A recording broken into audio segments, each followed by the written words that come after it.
I pulled the RV off the narrow, dusty road and into the shadow of Dead Man's Gulch.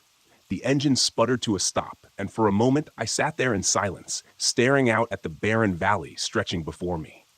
The Ruby Mountains loomed in the distance, jagged and dark against the fading light. This was exactly what I wanted: isolation, quiet, and a place where the world couldn't find me. The RV had become my escape after Laura died. I could roam wherever I wanted, park wherever I pleased, and it felt like a kind of freedom. But now, sitting here in the middle of nowhere, I couldn't shake the feeling that I wasn't alone. The place had a weight to it, like the air was thick with something unseen, something waiting.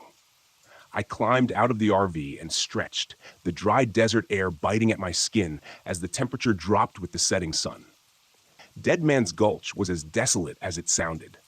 I had read about it in a ghost stories book I found at a thrift store, some legend about miners who disappeared back in the late 1800s. They supposedly saw shadowy figures in the valley at night before the earth collapsed and swallowed them whole. I didn't believe in ghosts, cryptids, or any of the nonsense locals spouted about this place. I just wanted to be alone, away from the pitying glances and endless condolences. No one understood how grief gnawed at you, hollowing you out until nothing was left. Setting up camp took about 15 minutes. I parked the RV next to the remnants of an old mining camp, a few rusted-out carts, the skeletal remains of a cabin, and a collapsed mine shaft disappearing into the hillside. It was perfect. No people, no distractions, just me, the desert, and the stars. By the time I finished dinner, canned chili, nothing fancy, the sun had dipped below the horizon. I sat at the small table inside the RV, staring at the book in front of me, filled with old tales of ghost sightings and strange disappearances, most of them from around here. The locals called it the Phantom of the Mines, a shadowy creature that haunted the valleys, stalking anyone who got too close to the abandoned shafts. I flipped through the pages, skimming over accounts of miners swearing they'd seen something dark moving in the fog just before disaster struck. I shook my head and closed the book. Ghosts, shadows, it was all nonsense. Laura would have laughed at the idea. She'd never been scared of anything, not the woods, not the wild. She was fearless. But I wasn't Laura. As I cleaned up, the RV's lights flickered. I paused, glancing at the ceiling. The lights steadied again, and I let out a breath I hadn't realized I was holding. Just a glitch, I told myself. The RV was old, things broke, but the air suddenly felt colder. When I glanced out the window, I swore I saw movement, something shifting in the darkness just beyond the headlights. I stepped outside, the crunch of gravel under my boots the only sound. The night was still, too still, the kind of quiet that presses down on you. I scanned the area, the beam from my flashlight cutting through the shadows. Nothing moved. Just rocks, dirt, and the skeletal remains of the old mining camp. Then I heard it. Faint. Like the sound of gravel shifting underfoot. The hairs on the back of my neck stood up. I swung the flashlight toward the sound, but there was nothing there. "Get a grip, Jake," I muttered. "It's just the wind." I turned back toward the RV, ready to call it a night, until I saw them. Handprints. Long streaks of dust trailing down the windows, as if someone or something had dragged their fingers across the glass. My heart skipped a beat. I was alone. I knew that. No one had passed me on the road for hours. No one was out here. At least, no one should have been. I hurried inside, locking the door behind me. The RV felt smaller now, the walls pressing in as the wind outside picked up, howling through the narrow canyon. I sat at the table, staring at the window, waiting. But nothing happened. The next morning, the RV was completely dead. No power, no lights, no water pump, nothing. I checked the battery. It was completely drained. It didn't make sense. I had it checked before I left. It was supposed to last for weeks. Frustrated, I spent most of the day trying to figure out what was wrong. But everything seemed fine. The battery had just died. By late afternoon, I gave up. I was stuck here for the night. I cursed under my breath. But deep down, I knew this wasn't just bad luck. I decided to go for a walk, maybe clear my head. The old mine shaft loomed in the distance, and I made my way toward it. The ground was hard and cracked, littered with strange, deep marks crisscrossing the dirt. They looked like they'd been dragged by something large. Too large. At the mine's entrance, the air was cooler, thick with the smell of dust and rot. The opening had collapsed years ago, the rocks jagged and sharp. But there in the dirt were more of those strange marks. Long, deep gouges, like something had been clawing its way out. I backed away, chest tightening. It was just a mine. Just old rocks and dirt. But as I turned to leave, I caught something in the corner of my eye. A shadow moving at the edge of the rocks. I whipped around. Nothing. I ran back to the RV, heart pounding. That night, the first knock came just after midnight. A loud, deliberate bang on the side of the RV. I shot up, grabbing the shotgun by my bed. My hands shook as I loaded it. Another bang, closer this time. "Who's there?" I shouted, voice cracking. No answer. Just the sound of gravel shifting. I grabbed the flashlight and threw open the door. The cold hit me hard. The beam cut through the darkness. Nothing. No one. But then I saw it. A dark, shifting figure at the edge of the rocks. Its form flickered like smoke in the wind. It didn't have a face, but I felt its eyes on me. I raised the shotgun and fired. The blast echoed, but the thing didn't move. It just faded. I stumbled back inside, locking the door. The lights flickered, and then went dark. I sat in total blackness, shotgun in my lap, waiting. But it didn't come back. By morning, I'd had enough. I packed up and climbed into the driver's seat. Miraculously, the RV started like nothing had been wrong. I didn't wait. I hit the gas, speeding away from Dead Man's Gulch. The weight in the air lifted. The fog was gone. But I couldn't shake the feeling I had narrowly escaped something dark, something still waiting in those mines. And as I drove, I kept checking the rearview mirror. Just in case.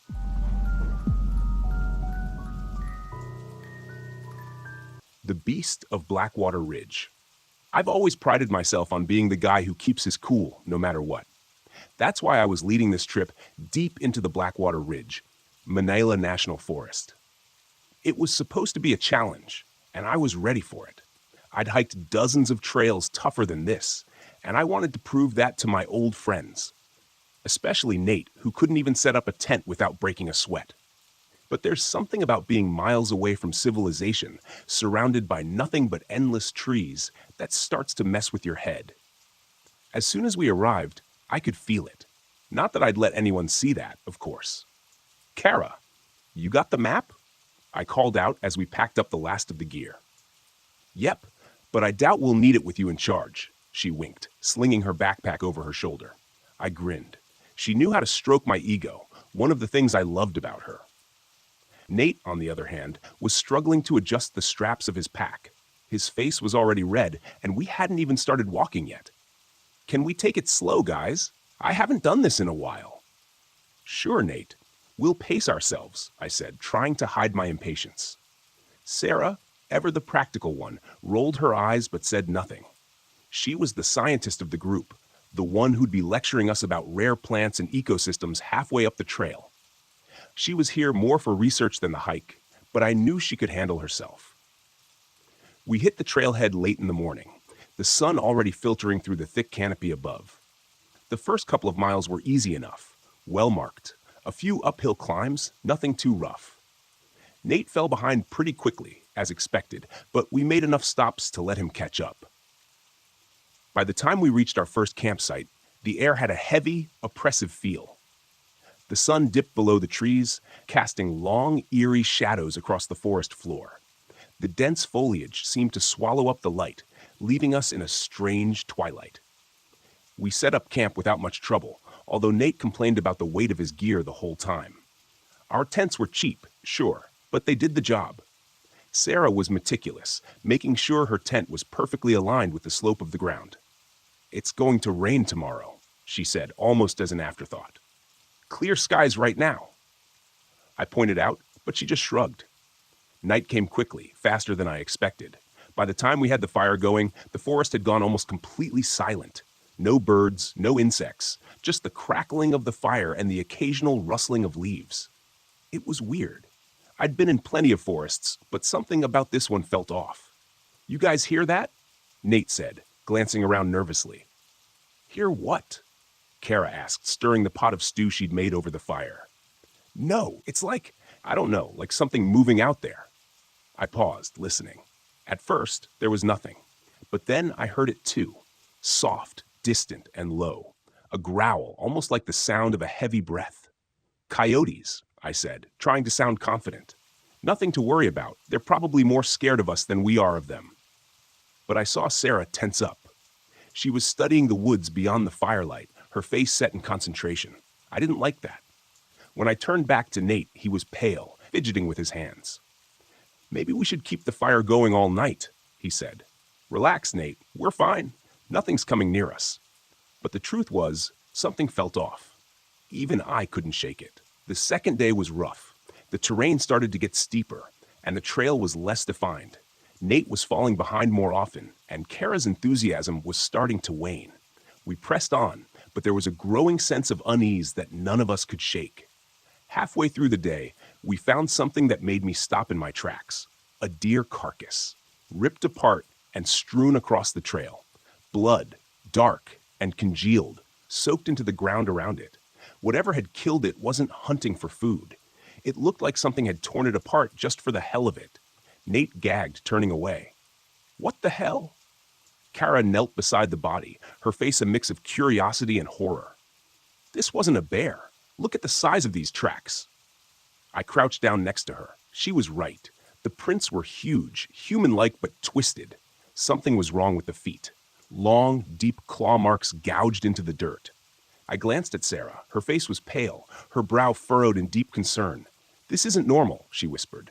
"We should go back." The confident TJ who could handle anything suddenly felt a sliver of doubt crawl up his spine. "Nah, we're fine," I said, brushing it off. "It's just some animal. We'll be careful. Let's keep moving." But I knew, we all knew, something was out there, watching. That night was worse. We set up camp earlier, just as the sky began to darken. The wind picked up, carrying a strange metallic scent. Something foul. The air felt heavy, thick, with unexplainable dread. The fire crackled low, throwing flickering shadows on the tents, but none of us felt the comfort of its warmth. We sat closer than usual, even Nate, who had barely spoken since we found the deer. I sat there gripping the handle of my knife, trying to tell myself I was just being paranoid. But when I looked at the faces of my friends, I knew I wasn't the only one feeling it. "Do you hear that?" Sarah said suddenly, her voice barely a whisper. We all went silent, listening. At first there was nothing but the wind in the trees. Then I heard it, a low, guttural growl, closer this time. "What the hell is that?" Nate's voice cracked, his eyes wide with fear. "It's just an animal," I said again, though I wasn't sure who I was trying to convince anymore. But it wasn't. We all knew that. This was something different, something wrong. From the shadows beyond the firelight, something moved. It was fast, so fast I barely caught a glimpse. But I saw enough.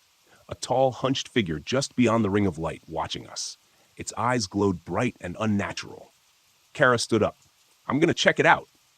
"No," Sarah hissed, grabbing her arm. "Stay here. Don't be stupid." But Kara, always fearless, shook her off and stepped into the darkness. "Kara!" I shouted, grabbing my flashlight. I scanned the darkness, then I saw it. A tall, gaunt creature with dark, leathery skin and glowing red eyes. It lunged. Kara screamed. We ran, and we never saw her again.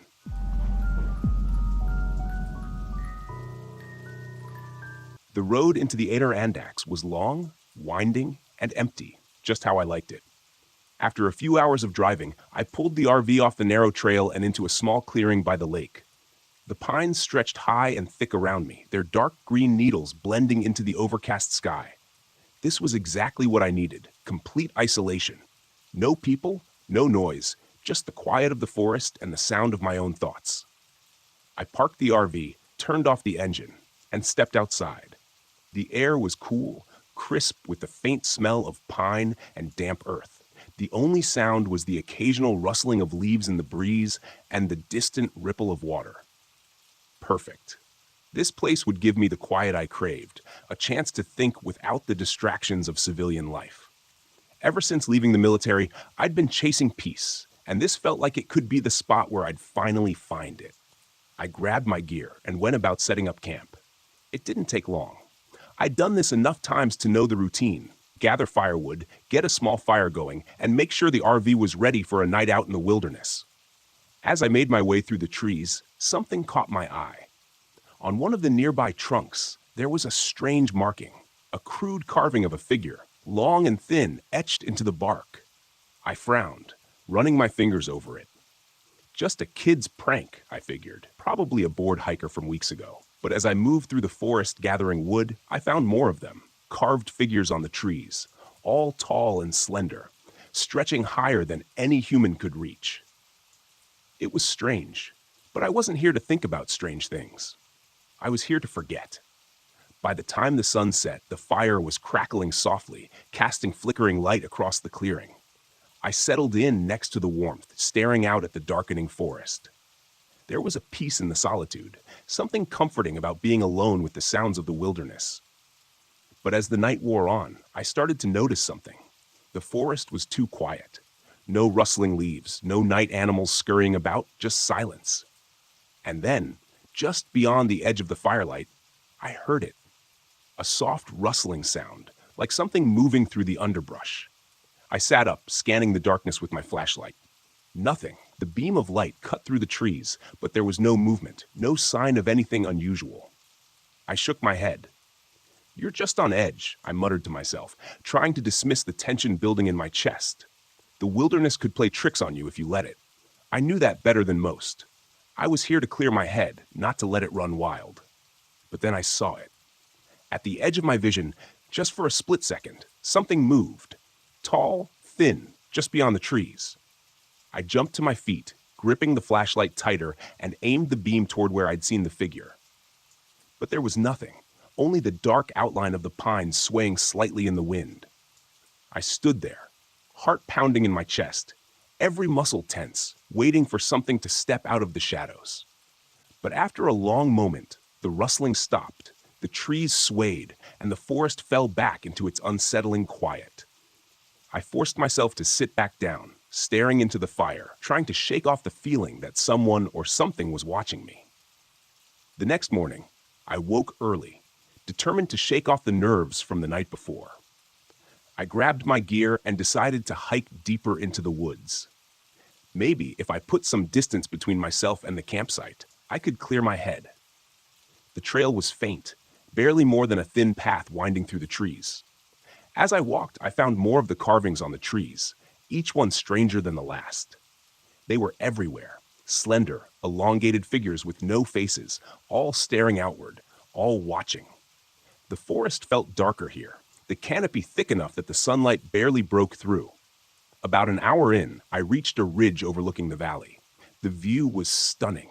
Endless trees stretching out below, the mountains rising in the distance. I was about to pull out my camera when I heard footsteps behind me. "Morning," a voice said. I turned to see an older man, probably in his 60s, standing a few feet away.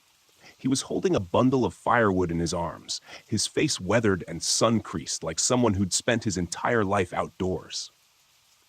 "Didn't expect to see anyone out here," I said, giving him a nod. "Not many people come this deep into the forest," the man replied, his voice low and rough.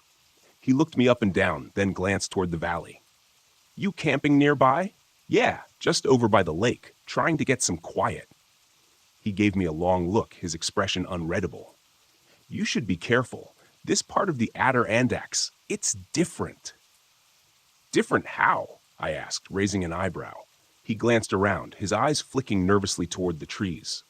"There's something in these woods. People call it the Watcher. It stays deep in the forest, watching from the shadows. You see it once, and you'll start seeing it everywhere." I laughed, shaking my head. "Local ghost stories."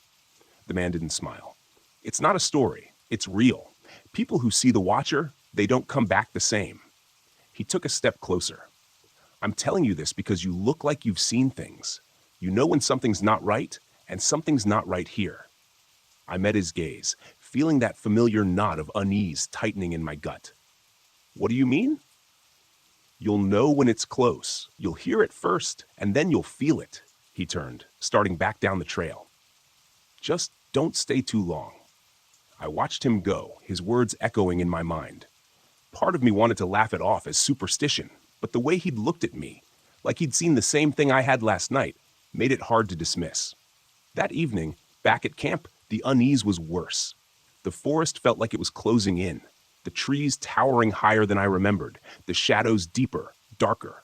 The wind had picked up, making the fire flicker and sputter, but it didn't drown out the sounds. The rustling came back, louder this time, and with it, something else. Footsteps, slow, deliberate, circling the campsite. I grabbed my flashlight, shining it into the darkness, but the beam barely seemed to penetrate the trees. The footsteps stopped as soon as the light hit them, but when I moved the beam, they started again. I stood, turning in a slow circle, the flashlight in one hand and my knife in the other. My pulse was pounding, adrenaline kicking in. Every instinct I had screamed that something was wrong, that I wasn't alone out here. But no matter how hard I looked, I couldn't see anything. And then, just beyond the firelight, I saw it. A figure, tall and impossibly thin, standing between the trees. Its body was almost skeletal, its limbs too long, its head bent slightly as if it were watching me from above. Its eyes, or where its eyes should have been, were hollow, dark pits that stared right at me. My blood ran cold. I took a step back, my breath catching in my throat. The figure didn't move. It just stood there, watching, its presence pressing down on me like a weight. "Who are you?" I called out, my voice shaking despite myself. The figure didn't respond. It stayed still, silent, its form almost blending into the shadows. I raised my knife, backing toward the RV. The figure remained at the edge of the light, watching, waiting. I reached the door, yanked it open, and stumbled inside, slamming it shut behind me. For hours, I sat by the window, knife in hand, waiting for the figure to move. But it never did. It just stood there, barely visible in the darkness, its hollow eyes fixed on the RV. At dawn, the figure was gone, but the carvings had multiplied, dozens of them surrounding the campsite. The same tall, thin figures etched into the trees like a silent army. I didn't waste time. I packed up everything, threw it into the RV, and started the engine. As I drove away, the carvings seemed to watch me, following me down the narrow trail, their hollow eyes staring. I didn't stop until I was miles away from the adder, the forest shrinking in the rearview mirror. But even as the trees thinned and the road stretched out in front of me, I couldn't shake the feeling that the watcher was still out there, somewhere in those woods. It was still watching, and maybe it always would be.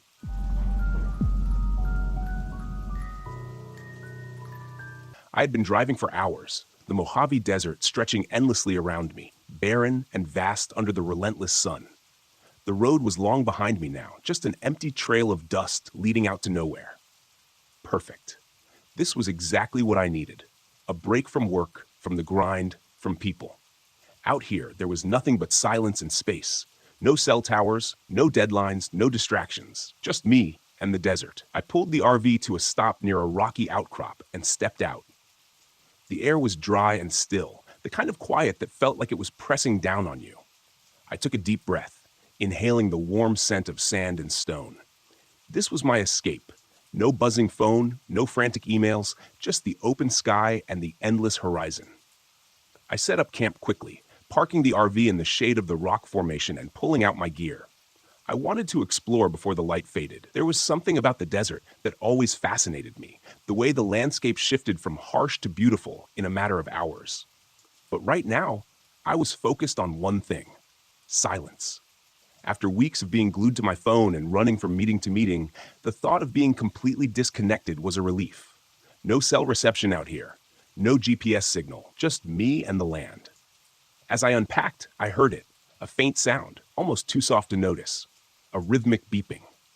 At first, I thought it was something inside the RV, maybe an alarm or a piece of equipment malfunctioning.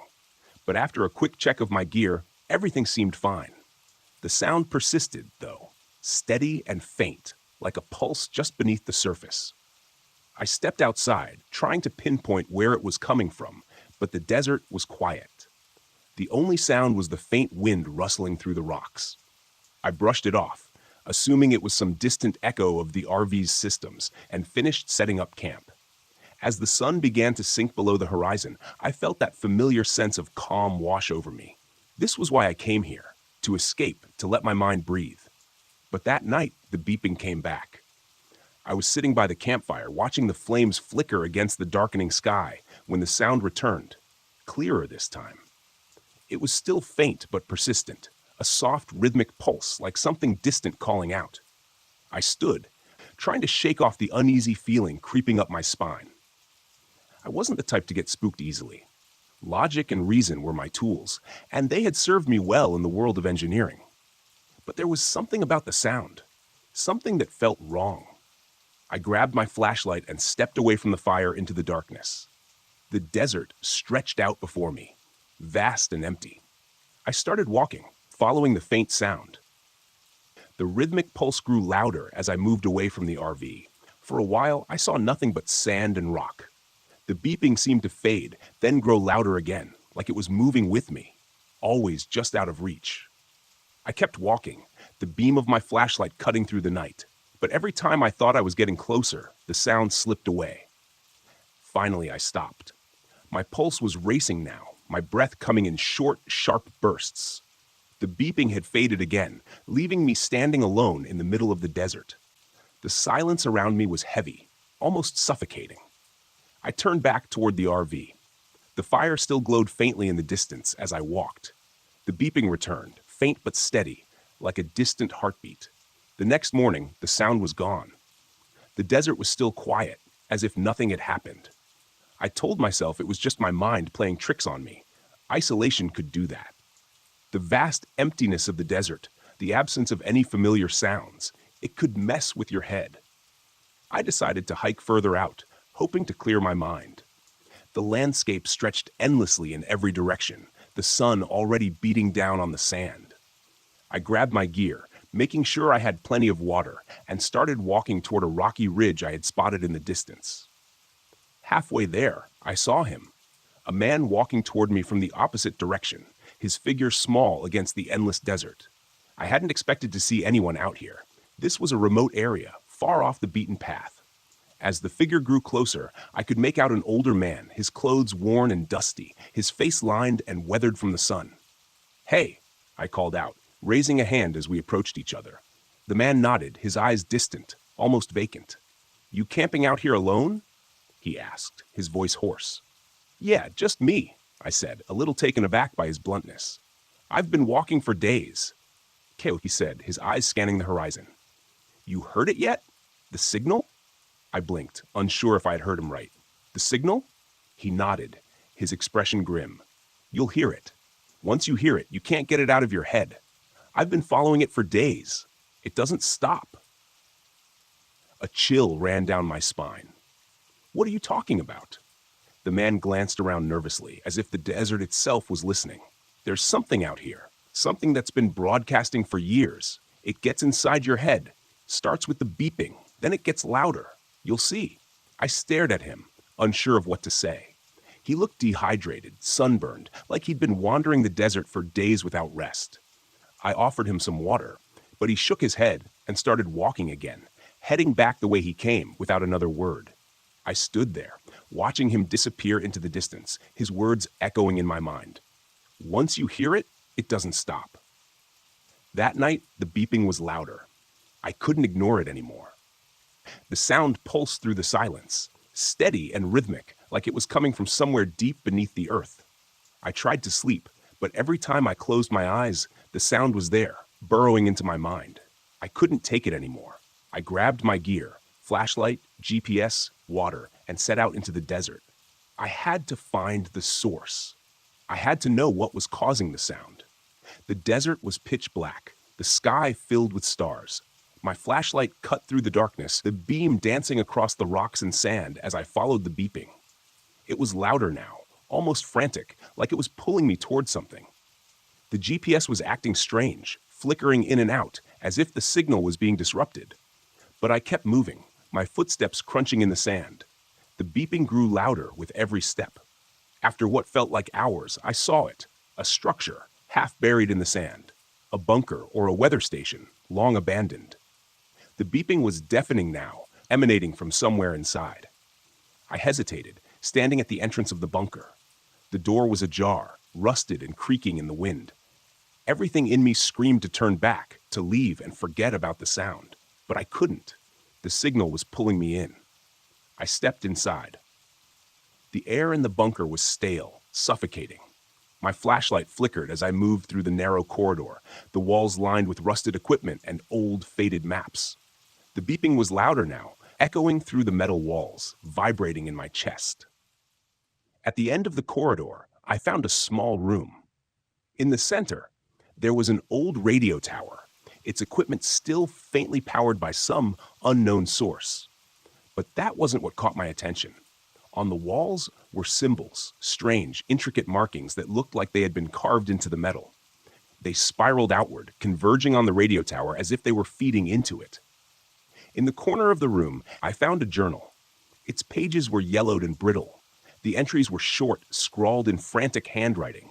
They talked about the signal, how it started with the beeping, how it got louder, how it never stopped. "It gets inside your head," one entry read. "It's not just a sound, it's alive." As I read, the beeping shifted, turning into a high-pitched screech that pierced through my skull. I dropped the journal, clutching my head as the sound rattled through my brain. It wasn't just a signal, it was something more, something that had been waiting, broadcasting, pulling people in. I had to get out. I stumbled out of the bunker, the sound still ringing in my ears. The desert spun around me. I ran. My legs weak, my mind spinning. The landscape warped, the rocks and sand shifting as if the desert itself was alive, moving with the signal. When I finally made it back to the RV, I collapsed inside, my head pounding. The beeping was now a constant, dull hum in the back of my mind. I left the desert the next morning, driving as fast as I could. The beeping was still faint, but persistent. I didn't look back. Even now, days later, back in the city, I can still hear it, a faint, rhythmic pulse in the back of my mind.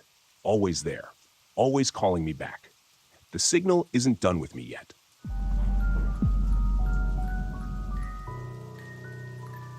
The road into the Boundary Waters was a frozen ribbon through a sea of snow, the trees standing like silent sentinels under heavy blankets of ice. The RV's heater hummed steadily, but even that couldn't keep the biting cold out. I was deep into the wilderness now, the place I'd picked to spend a week. Just me, the frozen lake, and the stillness of winter. I'd been coming to places like this for years, ever since the accident. The solitude was the only thing that seemed to quiet my mind. This time, I was here to ice fish, maybe snap a few photos for my nature blog, but mostly I was here to prove to myself that I could still handle it. The cold, the isolation, the memories. I pulled the RV to a stop by a small frozen lake I'd scouted on a map. It was miles away from the nearest town, completely off the grid, just how I liked it. I stepped out into the icy air, my breath fogging in front of me as I took in the sight. The lake was a vast white expanse, the ice thick enough to drive on, stretching out into the distance where the trees disappeared into a blur of white. Perfect.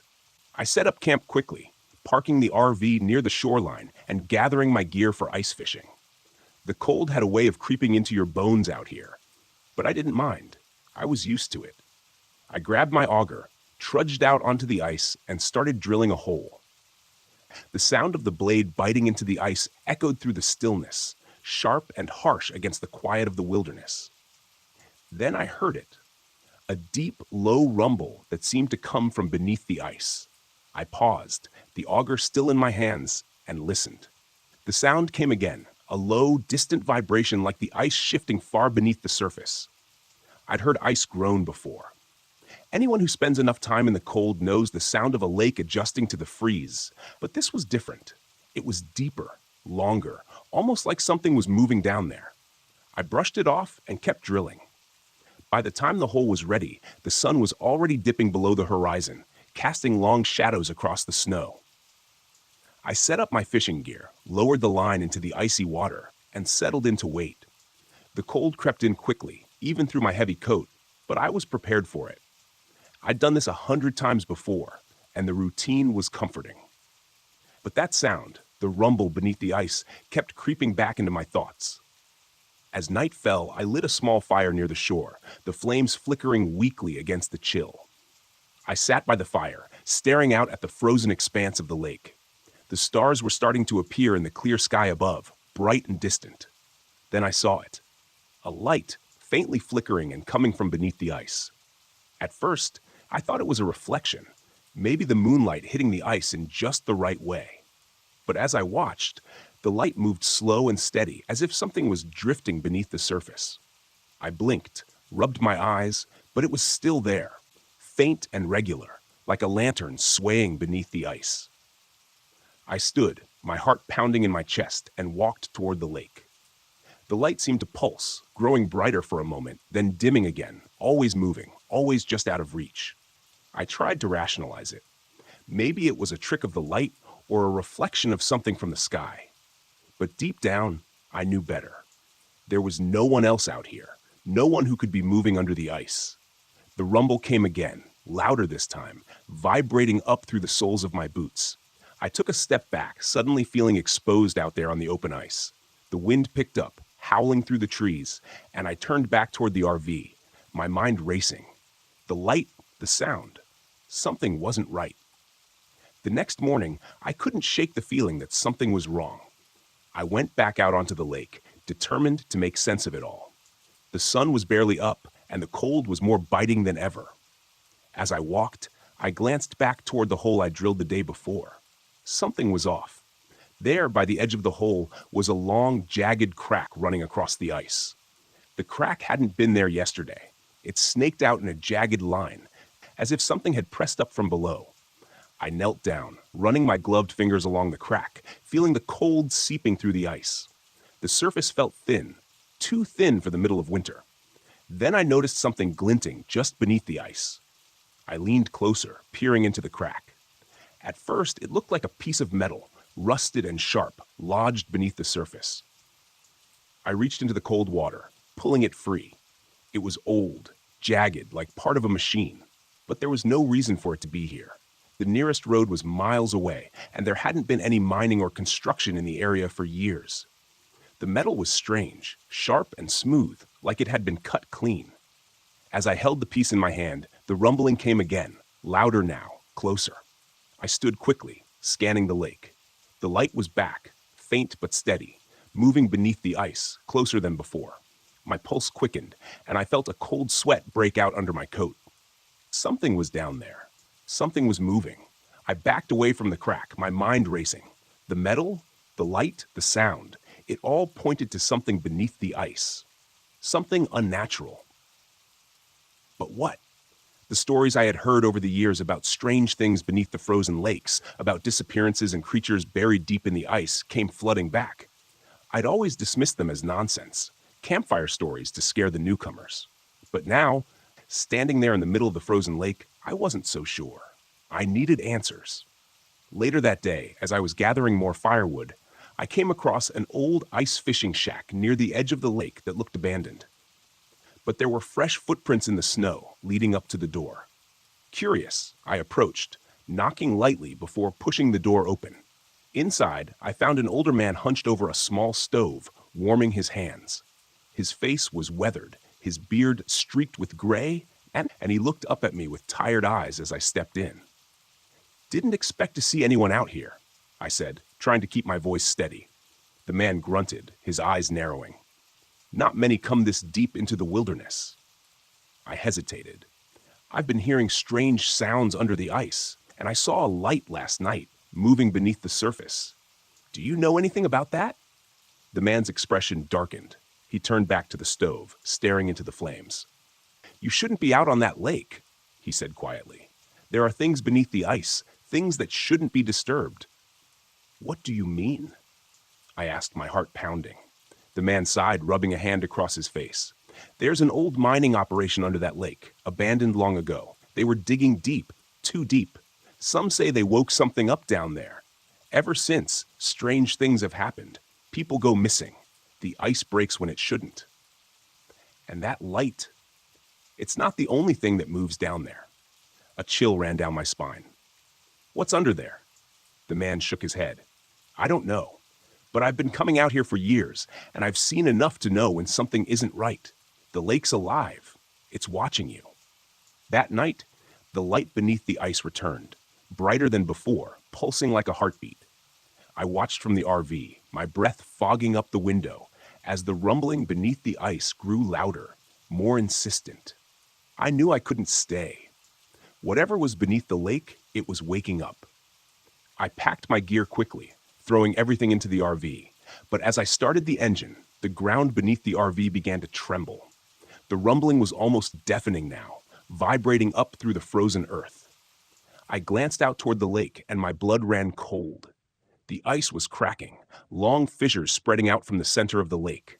And then, in the distance, the surface of the ice exploded upward, a massive shape breaking through.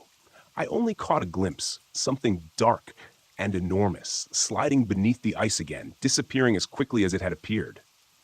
But it was enough. I floored the gas pedal, the RV lurching forward as I raced away from the lake, the sound of cracking ice echoing behind me. The road was a blur, my heart pounding in my chest. But even as I drove, I could still feel it, the weight of something massive beneath the surface, watching, waiting. When I finally reached the main road, the rumbling stopped. But the memory of that thing beneath the ice stayed with me. I'll never forget it. The way the light pulsed, the way the ice cracked as if it were alive. I left the boundary waters behind, but a part of me knows I'll never truly escape it. Some things should stay buried, and whatever's beneath that lake, it's not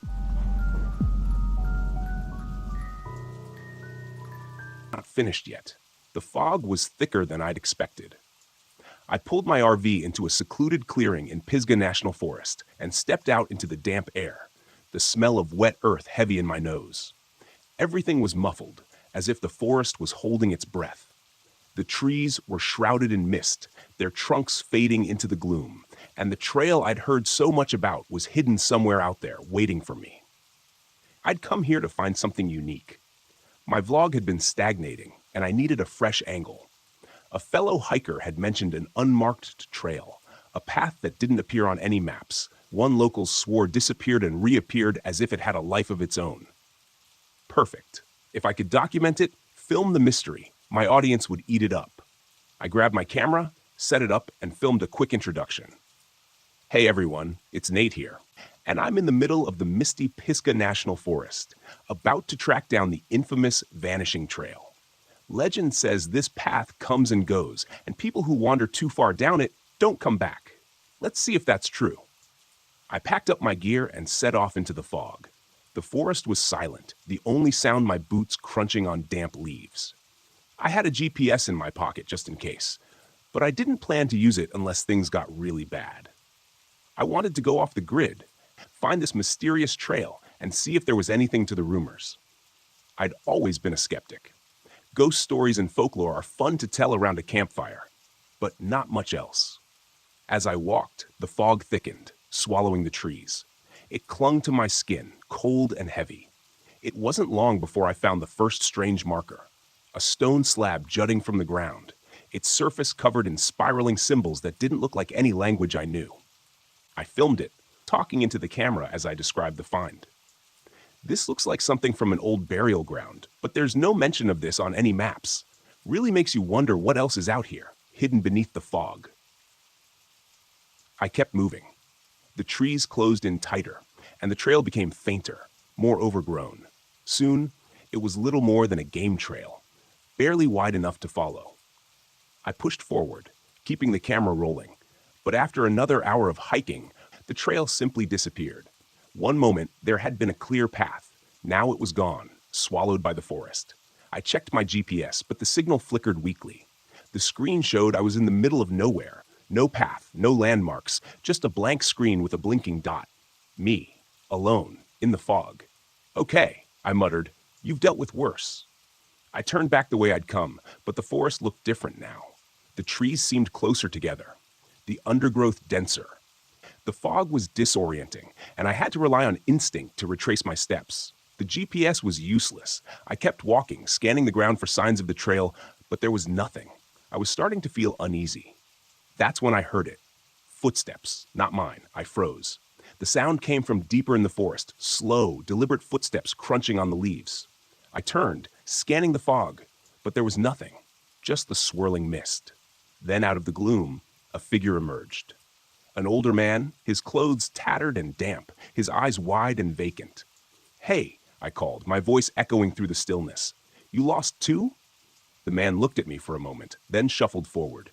He seemed off, His clothes were torn, his face pale, and there was a distant look in his eyes, like he wasn't entirely there. "I've been walking for days," he said, his voice hoarse.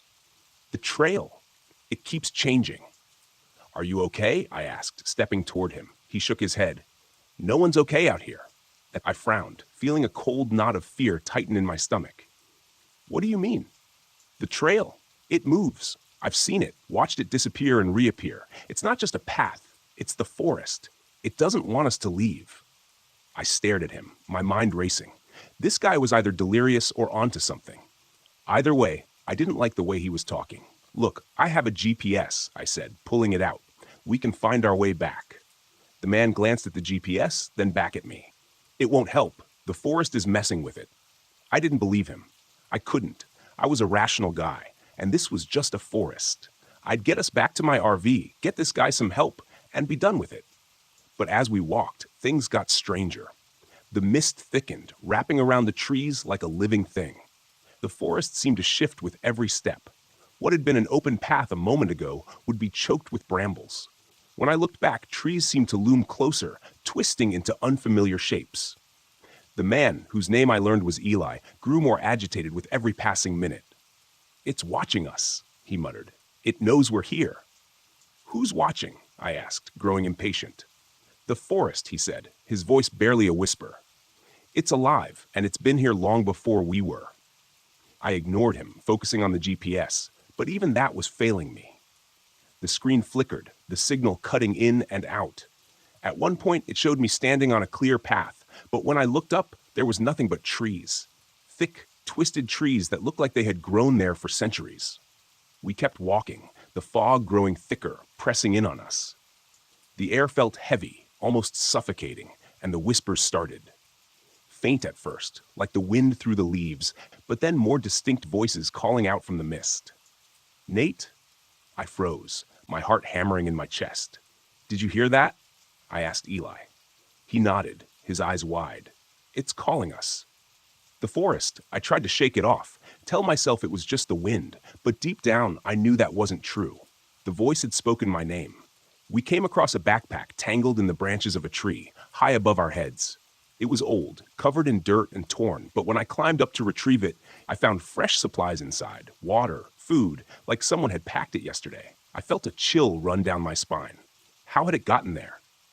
Eli was growing more paranoid, his eyes darting around like he expected the trees to come alive at any moment. "We need to leave," he kept saying, "before it's too late." We pushed forward, but no matter which direction we went, we ended up back where we started. The fog seemed to pulse with an unnatural energy. The whispers grew louder. Then, without warning, Eli was gone. I turned around, and he was just gone. The forest had swallowed him whole without a sound. I called out his name, but there was no response, only the dense mist pressing in on me. Panic set in. I was alone, lost in a forest that didn't want me to leave. The GPS was useless, and my camera was flickering, showing distorted footage of things I hadn't seen. Shadows moving in the trees, figures lurking just out of sight. I started running, my breath coming in sharp gasps. The trees twisted and shifted around me. The fog was so thick I couldn't see more than a few feet ahead. Every time I thought I'd found a way out, the forest closed in, trapping me in a maze of branches and brambles. The whispers were louder now, calling my name over and over. My camera caught glimpses of movement, dark figures moving through the mist, vanishing before I could focus on them. I didn't know what was real anymore. The forest seemed to warp around me, bending reality to its will. Then, just as suddenly as it had begun, the fog broke. I stumbled out of the trees and found myself back at my RV. The mist lingered at the edge of the forest, but it didn't follow. I didn't wait. I grabbed my keys, threw my gear into the RV, and drove, my hands shaking on the wheel. I didn't stop until I was miles away, the forest a distant memory in the rearview mirror. Back home, I reviewed the footage. I expected to see the horror I'd witnessed, the proof of the vanishing trail and the strange shifting forest. But the videos showed nothing. The trail looked normal, the mist wasn't as thick, and Eli wasn't in the footage at all. It was like he'd never existed. I tried to tell myself it had been a bad trip, that my mind had played tricks on me. But deep down, I knew the truth. The forest had let me leave, but it hadn't forgotten me, and I had a feeling it was waiting somewhere in the mist for me to return.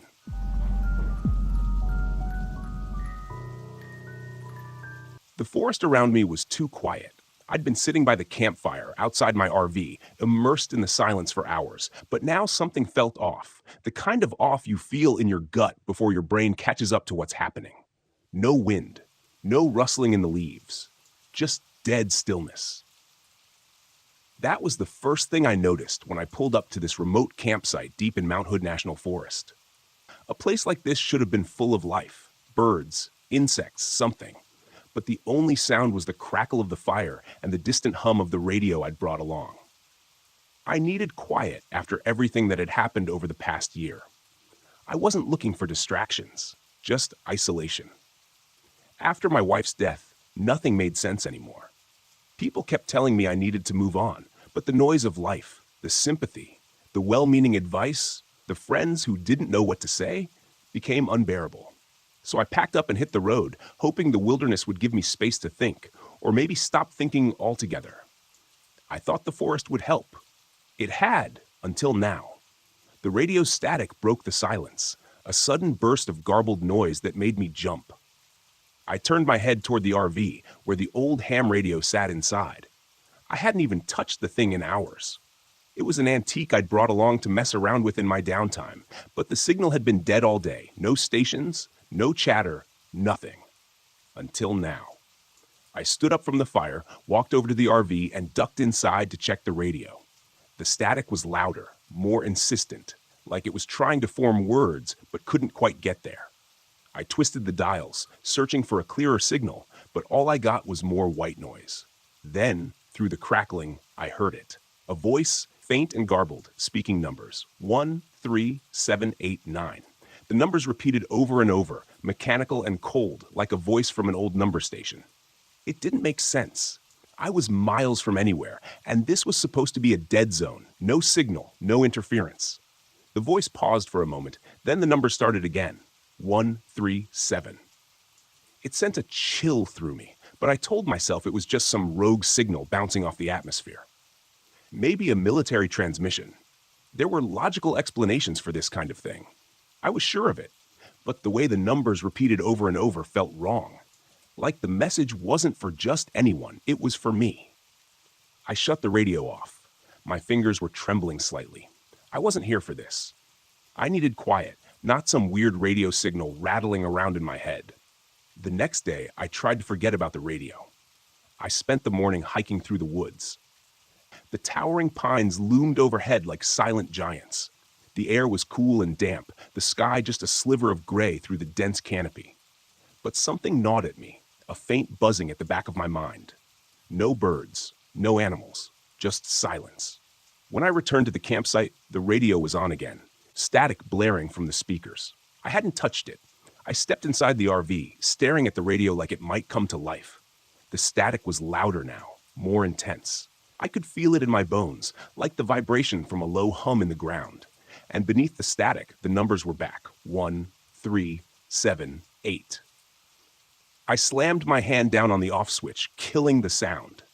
My pulse was racing, my mind scrambling for an explanation.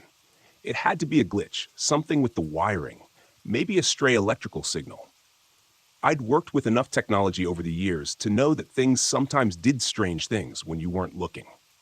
But the numbers, the way they were so clear, so deliberate, I shook it off and stepped back outside, trying to push the growing unease away. That's when I noticed the man standing at the edge of my campsite. I hadn't heard him approach. He was just there, tall, scruffy, wearing a weathered jacket and a backpack slung over one shoulder. He looked like a camper, but there was something about the way he stood, stiff and tense, like he was waiting for something to happen. "Hey!" I called out, trying to keep my voice steady. "You lost?" The man looked at me, his face tight with anxiety. "I heard it too," he said. I froze, my heart skipping a beat. "Heard what?" "The signal, the numbers," he said, glancing toward the RV. "I've been picking it up on my own radio. It's not normal." My mouth went dry. "You've heard it too?" The man nodded. "I'm Ben," he said, stepping closer, his voice low.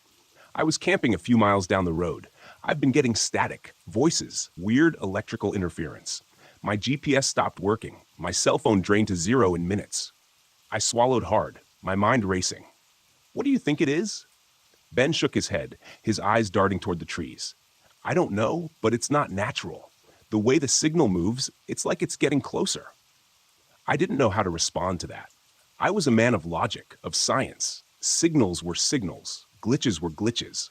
But there was something about the way Ben spoke, the fear in his eyes, that made my skin crawl. That night, the radio came to life again. I tried to ignore it, tried to focus on the campfire and the peaceful silence of the woods, but the static was louder than before. The numbers were clearer, more insistent. 1, 3, 7, 8. Ben was sitting across from me, his hands wrapped around a cup of coffee.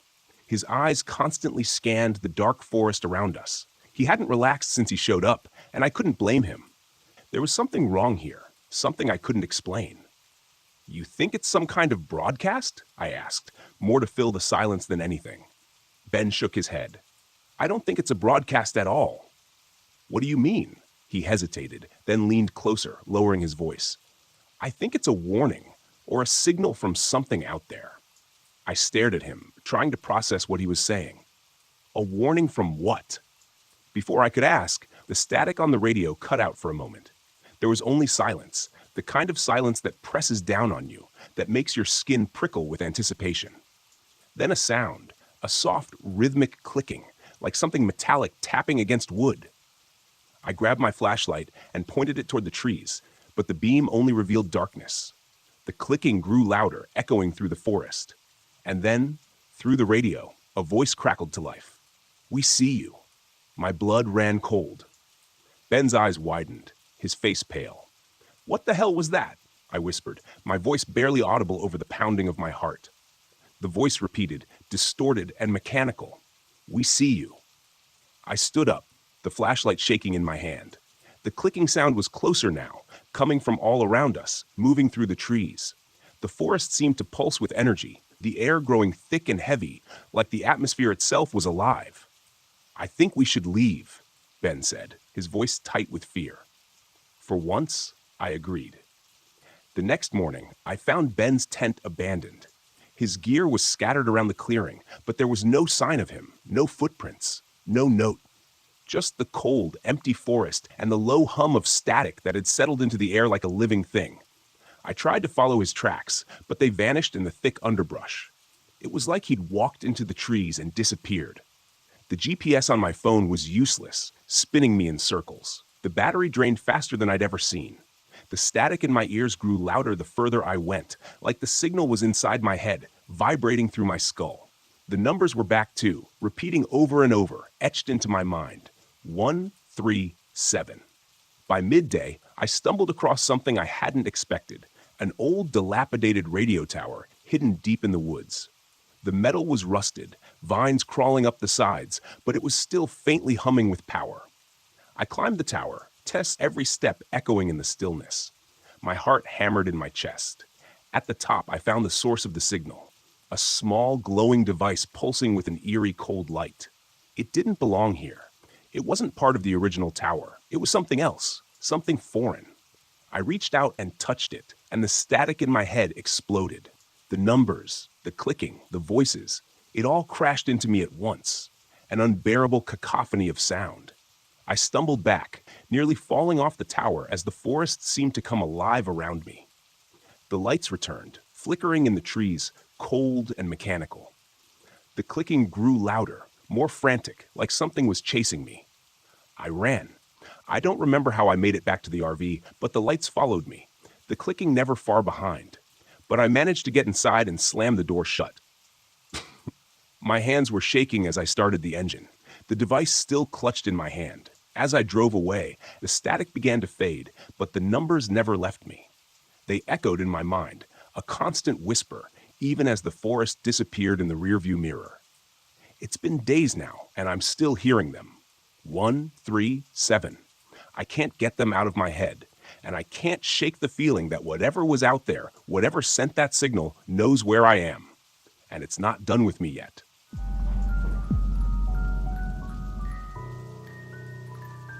I thought the desert would heal me. Red Rock Canyon was supposed to be a place to clear my head, to sit in silence and let the vast empty land take away the chaos of the last few months. I'd lost everything, my wife, my job, and I needed something, anything, to remind me there was still some peace left in the world. Instead, it felt like I'd driven into a nightmare. I parked the RV at the far end of the campground, as far away from the few other campers as I could get. I wanted solitude, to think, or maybe to stop thinking. I wasn't sure. The sun was setting as I stepped out, casting a deep orange glow across the red sandstone cliffs. It was beautiful, the kind of beauty that made you feel small, like the world was too big for you to matter. Maybe that's what I needed. I'd been driving for hours, with only the occasional crackle of the radio for company. The RV was old, creaking and groaning as I navigated the winding roads into the canyon. It had seen better days, much like me. As I stretched, a low rumble came from under the hood. "Great," I muttered, giving the RV a half-hearted kick. The engine had been acting up for days, but I figured I could deal with it later. I wasn't here for that. I was here to get away, to let the emptiness of the desert swallow me whole. That night, after I'd settled in, I sat outside the RV, staring up at the stars. Out here, away from the city, the sky was incredible, clear, endless. But as the stars twinkled overhead, I noticed something strange. At first, I thought they were planes, blinking in and out far above the canyon. But then they moved too fast, too erratically. I leaned forward, squinting. There were 3 of them, glowing faintly blue, darting through the sky in impossible patterns. They weren't planes. I wasn't sure what they were. I stood up, straining my neck to follow their path as they circled overhead. They blinked off one by one, and the desert was silent again. Just stars, I told myself, even though I knew it wasn't true. The next morning, I woke up to find the RV's battery almost dead. My phone, which I'd left charging overnight, hadn't gained a single bar. I tried turning the engine over, but all I got was a dull click. My chest tightened. Being stranded in the middle of the desert wasn't part of the plan. I had enough food and water for a few days, sure, but the isolation was starting to feel less like a retreat and more like a trap. Milo's RV was parked a few spots down, his beat-up RV sitting in the shade of a large rock formation. He waved me over as I stepped out of mine, a wide grin on his sunburnt face. "Morning," he called. "Beautiful day, huh?" I forced a smile. "Yeah, sure. Hey, you wouldn't happen to have jumper cables, would you?" Milo scratched his scruffy chin, then shook his head. "Sorry, friend, but I can give you a ride into town later if you need help. It's not too far." I thanked him, but something about Milo unsettled me. Maybe it was how relaxed he seemed, like this place wasn't bothering him at all. As I stood there, he tilted his head toward the canyon walls. "You see the lights last night?" he asked. I froze. "Yeah, what were they?" He shrugged, like it was nothing. "Oh, those things. People talk about them all the time. That could be military, could be something else. No one really knows, but they've been around as long as I've been camping out here." I laughed nervously. "Something else, huh?" Milo smiled, but it didn't reach his eyes. "People say they're not from this world. I don't know about that, but sometimes they follow you. Just don't go too far out at night, and you'll be fine." I forced another laugh, but my stomach churned. Milo's tone was too casual, too accepting. I thanked him again and went back to my RV, trying to shake off the feeling that I was missing something important. The day dragged on, the heat baking the ground beneath my feet. I spent the afternoon hiking a short trail near the campground, trying to clear my head, but the vast emptiness only made me feel more alone. I kept thinking about the lights, about how they'd moved, how they seemed to watch me. That night, they returned. I was sitting outside again, nursing a warm beer and staring at the sky when I saw them, 3 faint blue lights hovering over the canyon. This time, they were closer. Too close. They flickered almost playfully, darting back and forth like they were searching for something. I stood up, my heart pounding. It didn't make sense. Nothing about this place made sense. I backed toward the RV, never taking my eyes off the lights, but as I reached for the door, the lights blinked out. Gone. Just like that. A cold breeze swept through the canyon, and I shivered. It was too quiet. No wind, no insects, nothing. Just the dead, suffocating silence of the desert. Then the RV lights flickered once, twice, and went dark. My chest tightened as I stumbled into the RV, fumbling for the flashlight. I clicked it on, but the beam was weak, barely cutting through the darkness. The electrical panel was dead, and my phone wouldn't turn on. Every piece of technology I had was failing, and I had no idea why. A sudden knock on the door made me jump. "Chris, you okay?" It was Emily, the hiker I'd met earlier that day. She'd pitched her tent nearby, planning to stay for a few nights before heading out. I opened the door, trying to hide my panic. "Yeah, just some electrical issues," I said, forcing a smile. "Everything's dead. I'm guessing the battery's shot." Emily frowned, glancing back at her tent. "That's weird. My phone's dead too, and my flashlight keeps flickering." Her voice was calm, but I could see the worry in her eyes. She felt it too, the strangeness in the air, the weight of the silence. She stepped closer, her voice dropping to a whisper. "Do you think it's the lights?" Milo told me about them earlier, said people disappear sometimes. I swallowed hard, trying to keep my breathing steady. "Disappear?" Emily nodded, her gaze drifting toward the canyon. "Yeah, it's mostly stories, but you seemed pretty convinced." For a moment, neither of us spoke. The air felt thick, heavy, like the desert was closing in on us. I wasn't sure if I believed in Milo's campfire tales, but the lights, they were real, and they weren't natural. "We should get out of here," Emily said, breaking the silence. "I don't like this." "I can't," I replied. "My RV won't start." She hesitated, then nodded. "Mine either. I tried earlier, but it's completely dead." We stood there, staring at each other, the weight of the situation sinking in. Something was wrong with this place. The lights weren't just an oddity.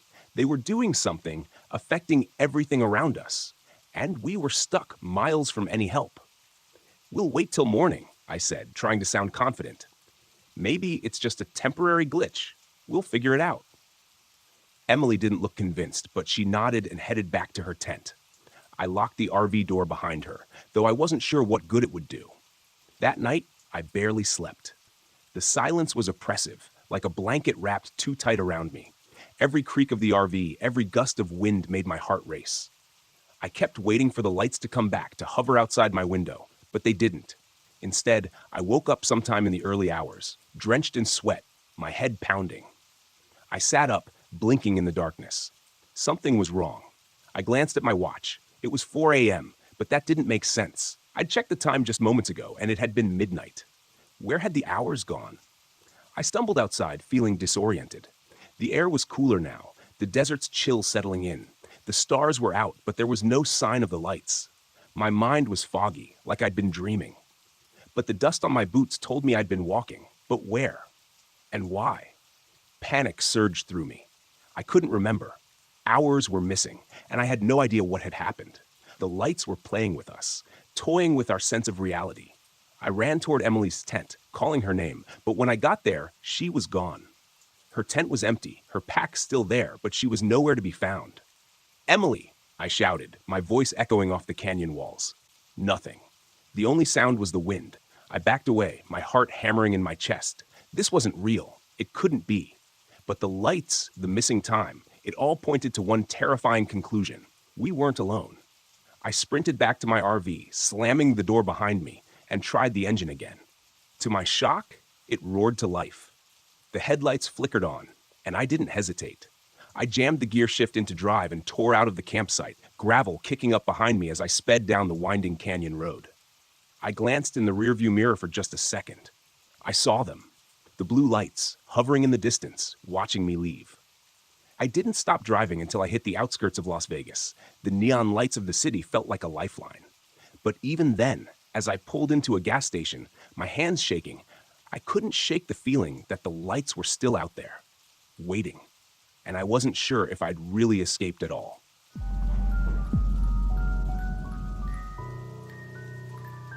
"6 months in the Smokies. 6 months.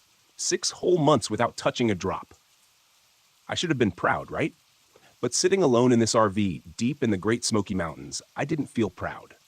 I felt restless, empty, even the kind of empty that creeps up on you, settling in your bones when there's nothing but the sound of your own thoughts bouncing around your skull. This trip was supposed to be a celebration, a gift to myself for staying clean. I thought the solitude would help me clear my head, maybe give me some perspective. The Smokies had always been a place of peace for me. My dad used to take me camping here when I was a kid, back when life was simple, before the bottle got its hooks into me. I pulled out my phone, flicking through pictures of those old trips. My thumb hesitated over the last photo of my dad and me standing by a roaring campfire. That was before everything went to hell, before the drinking became my escape from everything I couldn't face. The phone buzzed, pulling me back to the present. It was my brother Jake, checking in as usual. "Hey, man," he said when I answered. "How's the trip? You hanging in there?" Jake was always the responsible one. Clean cut, married with kids, a steady job. He'd been my lifeline after the wreckage of my addiction. I owed him more than I could ever repay. "Yeah, it's good," I lied. "Just me and the trees. Peaceful." "You staying out of trouble?" I chuckled. "I'm not exactly near any temptations out here," I said. I didn't tell him about the bottle I'd brought with me. It sat in the back of the RV, unopened but still there, just in case. A cruel comfort. I'd stared at it more than once already, the amber liquid calling to me in the quiet. "Good to hear," Jake said, though I could hear the doubt in his voice. "Just keep your head straight, all right? I know it's tough being out there alone, but you got this. Call me if you need anything." "I will. Thanks." I ended the call and tossed the phone onto the bed. The sun was setting outside, casting long shadows through the trees. The sky faded from a soft orange to deep purple, and with it, the familiar sense of isolation began to settle in. The first night in the Smokies should have been serene, but as soon as the darkness took over, I felt it. The unease. The forest around me was too quiet. It was like it was holding its breath. No wind, no rustling leaves, just the faint crackle of my campfire outside. I sat at the picnic table near the fire, trying to relax, but the silence only seemed to grow heavier. I poked at the flames with a stick, hoping they'd somehow keep the stillness at bay. Then I heard it, a whistle, faint at first, like a breeze cutting through the trees, but unmistakably human. I froze, listening. It was tuneless, just a single drawn-out note that seemed to float through the air. I scanned the tree line, but there was nothing. No movement. No one else was supposed to be this far out. I'd parked in a secluded area of the park, away from the main trails. The whistling continued, soft but constant. "Probably just the wind," I muttered to myself, but even as I said it, I knew that wasn't true. It didn't sound like wind. It sounded deliberate. I stood, the hairs on the back of my neck prickling, and slowly circled the fire. I kept the flames between me and the trees, my eyes darting between the dark shapes of the pines. The whistle came again, louder this time, closer. My heart hammered in my chest, the familiar anxiety clawing its way up my throat. "Who's there?" I called, my voice breaking the thick silence. No response, just another long drawn-out whistle. I grabbed my flashlight from the RV and swept the beam through the trees. The light cut through the darkness, but all I saw were shadows. No footsteps, no crunch of leaves, just that damn whistling drifting through the trees like a ghost. I didn't sleep much that night. The next day, I tried to convince myself it was nothing. It had to be nothing, right? Just a trick of the wind. The mountains could be strange like that, especially at night. Still, I couldn't shake the feeling that I wasn't alone. The bottle of whiskey in the back of the RV started to look more and more appealing, but I shoved that thought down. I wasn't here for that. Not this time. To clear my head, I went for a hike, following a trail that wound through the dense forest. The air was crisp, the smell of pine and damp earth filling my lungs. For a while it worked. I could almost forget about the night before. Almost. That's when I saw the first marking. It was carved into the bark of a tree, a rough, jagged symbol that looked like a spiral or maybe an eye. I couldn't tell. It didn't look natural, though. It felt intentional, like a warning. I ran my fingers over it, the grooves deep and uneven. I kept walking, but the further I went, the more of the symbols I saw. Spirals, faces, strange runes carved into the trees, all leading deeper into the woods. It felt like they were guiding me somewhere, though I wasn't sure I wanted to find out where. That night, the whistling returned. I was sitting by the fire again, trying to keep my mind off the bottle, when the sound came drifting through the trees. This time it wasn't soft, it was louder, closer. I stood up, flashlight in hand, and scanned the forest. My heart pounded in my ears, my mouth went dry. The whistling seemed to circle the campsite, moving slowly but deliberately. It was all I could hear, filling the silence like a haunting lullaby. I turned, and that's when I saw him. Standing just beyond the tree line was a figure. A man, gaunt and pale, his hollow eyes fixed on me. He stood motionless, his lips pursed as he whistled that same eerie, tuneless note. "Hey!" I called, my voice cracking. "What do you want?" The figure didn't respond. He just stood there, watching me. The whistling grew louder, more insistent, cutting through the night air like a knife. I took a step toward him, but as soon as I moved, he turned and disappeared into the trees. My hands were shaking. I wasn't sure if it was fear or something else, something deeper. I felt the urge to chase him, to follow that haunting sound, but my legs refused to move. I stayed by the fire until dawn, too scared to go back inside the RV. The next day, I tried to leave. I packed up my gear, grabbed the keys to the RV, and decided I'd had enough of the Smokies. But when I tried to start the engine, it wouldn't turn over, just a dull click. I swore under my breath, popped the hood, and checked the battery. Everything looked fine, but the damn thing wouldn't start.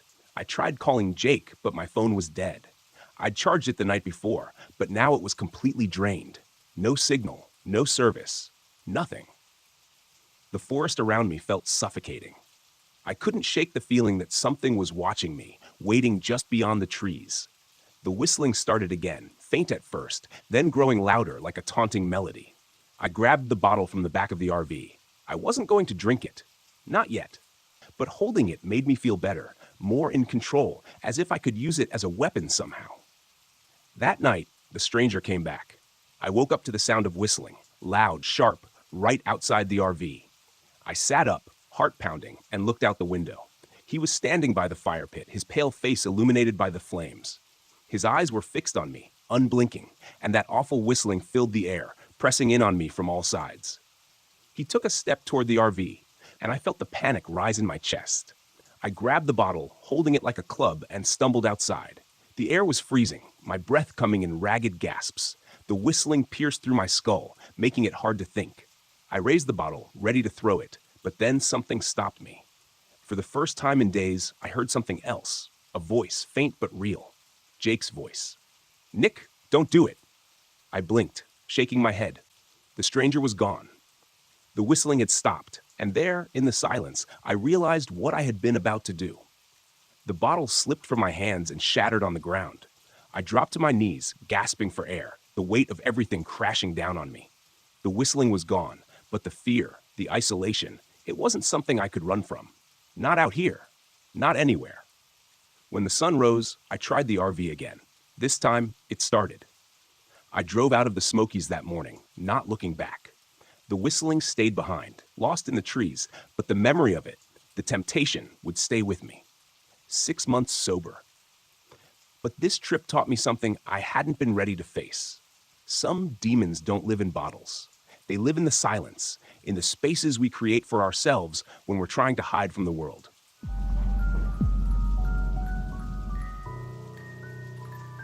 It was still dark when I arrived at Devil's Tower.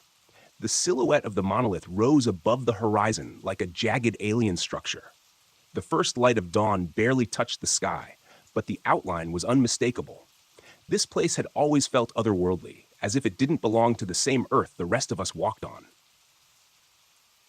I parked the RV in the farthest corner of the campground, vast away from the few other visitors scattered throughout the park. I wanted isolation. Needed it, actually, after months of losing myself in work and failing to fix my crumbling marriage. I thought this trip might offer me some clarity. If nothing else, I had my research to keep me focused. Legends of Devil's Tower had fascinated me for years, but one in particular always stuck out. The legend of the Watcher. Native tribes in the region spoke of a spirit that guarded the tower, a being that offered ancient knowledge to those who sought it, but demanded a steep price in return. As a history professor obsessed with ancient folklore, I couldn't resist the lure of that story. I had come to Wyoming to dig deeper into those legends, hoping to uncover something, anything, that might be hiding in the shadows of the tower. I stepped out of the RV, the crisp morning air biting at my skin. The towering spires of pine trees loomed around me, creating an unsettling sense of isolation. I unpacked my gear, set up camp, and grabbed my notebook. The plan was simple. Hike around the base of the tower, take some notes, and maybe, just maybe, find something that would finally make all the pieces click. As I set out toward the trail that led to the tower, I passed an older man in a park ranger uniform, grizzled with deep lines etched into his face. His eyes were sharp, though, alert in a way that made me feel like he saw more than the average person. "Morning," he said, tipping his hat. "Morning," I replied, glancing briefly at his name tag. "Tom, you here for the sights or something else?" His tone was casual, but there was an edge to it. I hesitated. "Research, mostly. I'm looking into some of the old Native American stories about the tower." He nodded slowly, his gaze flicking toward Devil's Tower. "The Watcher, huh?" I stopped. I hadn't mentioned that specific legend. He chuckled softly. "Everyone comes looking for something. But you do well to leave the Watcher alone, son. Some things don't like being disturbed." I tried to brush off his warning with a nervous laugh. "You don't really believe that, do you, Tom?" He didn't smile. "Doesn't matter what I believe. Just be careful. People who go digging too deep around here sometimes find more than they bargain for." With that, he turned and walked back toward the ranger station, leaving me standing there with a pit forming in my stomach. I told myself it was just local superstition, the kind of thing park rangers said to spook tourists. But as I turned my eyes back to the tower, the weight of his words lingered. By midday, I was deep into my hike, circling the base of the tower, taking notes on the surrounding landscape. The towering rock formation loomed overhead, casting long shadows over the forest below. I felt dwarfed by it, like a child standing at the feet of a giant. That's when I noticed the eyes. At first, I thought it was a trick of the light, a glimmer of sunlight catching on something in the trees. But then I saw them again, faint, glowing orbs between the branches. They were high up, too high to be an animal, and they followed my every movement. I stopped walking, my heart pounding. The eyes didn't blink, didn't move, just hovered there, watching. I wanted to dismiss them as some kind of wildlife, but I couldn't shake the feeling that there was something more behind them, something intelligent. Forcing myself to continue, I kept walking, occasionally glancing over my shoulder to see if the eyes were still there. They were always just far enough away to keep me wondering, but close enough that I could feel their presence. When I finally made it back to camp, the unease hadn't left me. I sat by the RV, trying to write in my notebook, but my mind kept drifting back to the eyes and the trees, the way they'd followed me, never straying too far, but never coming closer either. The sun dipped below the horizon, casting the campground in shadow. The tower loomed in the distance, a dark silhouette against the purple sky. The fire I'd started crackled weakly, the flames flickering as if they, too, were uncertain about staying here. I tried to convince myself it was nothing. I was a rational man, after all, a professor, a skeptic. But as the night wore on, that skepticism started to feel more like denial. The wind rustled through the trees, and the fire guttered low. Then, just as the last light of the day faded, I heard it. A whistle. It started softly, almost like the wind, but it was too distinct, too deliberate, a single drawn-out note that drifted through the trees, seeming to come from everywhere and nowhere at once. I stood, scanning the darkness. The fire cast faint light around the camp. "Hello," I called, though I wasn't sure what I expected to hear in return. The whistle came again, sharper this time, closer. I grabbed my flashlight and swung the beam into the trees, but there was nothing, no movement, just the oppressive stillness of the forest. The whistling stopped, leaving behind a silence that felt heavier than before. I sat back down, but sleep didn't come easily that night. Every creak of the RV, every rustle of the trees, made me bolt upright, expecting to see those glowing eyes or hear that eerie whistle again. I told myself it was just my imagination, just nerves from being out here alone. But the uneasy feeling stuck with me, settling deep in my bones. The next day, I set out again, hoping to shake the paranoia that had settled over me. I hadn't gone far when I ran into Julie, a solo traveler I'd briefly noticed the day before. She was standing at the edge of the trail, staring up at Devil's Tower, a strange look on her face. "Beautiful, isn't it?" she said as I approached, though her tone didn't match her words. There was something off about the way she spoke, like her mind was somewhere else entirely. "Yeah," I replied. "I've been hiking around, looking into the old legends. You know about the Watcher?" She turned to me, a slow smile spreading across her face. "The Watcher?" You're looking for it? I nodded, uneasy. It's just research. Julie's smile widened, but it didn't reach her eyes. The Watcher doesn't like to be found. You know, it watches, but it doesn't want to be seen. I opened my mouth to respond, but the words stuck in my throat. Something about her was wrong. She seemed too calm, too knowing. The way she stared at me made my skin crawl. Before I could say anything else, she turned and walked back toward her campsite, leaving me standing there, heart pounding for reasons I couldn't explain. That night, the whistling returned, louder this time, persistent. I sat by the fire, gripping my flashlight, eyes darting between the trees. The whistle circled the campsite, moving closer than further away, like it was testing me, toying with me. Then, just beyond the flickering light of the fire, I saw him.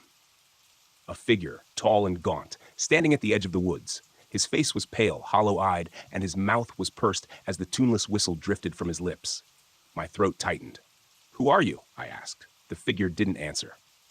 He just stood there, whistling that same eerie note. My chest tightened with a sudden surge of panic. I stumbled back toward the RV, tripping over a rock and falling to the ground. When I looked up, he was gone. I scrambled inside, locking the door behind me. The sound of my breath was too loud in the confined space. The next morning, I found footprints around the campsite, small indentations in the dirt, leading in circles around the fire. They hadn't been there before. On the final night, I couldn't take it anymore. The dreams of Devil's Tower had become unbearable, nightmares of the stone pulsing, breathing like a living thing. I dreamt of eyes, hundreds of them, watching me from the shadows, always watching. I had to go to the tower. I had to see it up close. I grabbed my gear and set out under the cover of darkness, the whistle guiding me, pulling me toward the monolith. The trees seemed to close in around me as I walked, their branches reaching out like skeletal fingers. The stars above twisted and shifted, unfamiliar constellations blinking in and out of existence. As I neared the base of the tower, I saw her again. Julie, standing at the foot of the rock, her face pale and her smile too wide. "The Watcher is waiting," she whispered. "It's always been waiting." The whistle grew louder, piercing through my thoughts, driving me forward. I reached the tower, my hands trembling as I touched the cold stone. And then, out of the shadows, the Watcher appeared. It was a massive, shadowy figure, its body indistinguishable from the darkness, but its eyes glowing, burning orbs that stared into me, through me. It didn't speak with words, but its presence filled my mind, offering me ancient knowledge, secrets of the tower, of the universe, of myself. But the price. I could feel it gnawing at the edges of my sanity. The more I listened, the more I realized that accepting its offer would mean losing everything. My mind, my soul, everything that made me, me. I stumbled back, tearing myself away from the Watcher's gaze. The whistle reached a fever pitch, and I ran. The ground beneath me shifted and warped as the world collapsed around me. I barely made it back to the RV. When I crossed the threshold, the whistling stopped. The forest fell silent. I drove away as the first light of dawn touched the sky. The image of the Watcher's eyes burned into my mind. I knew I would never be the same.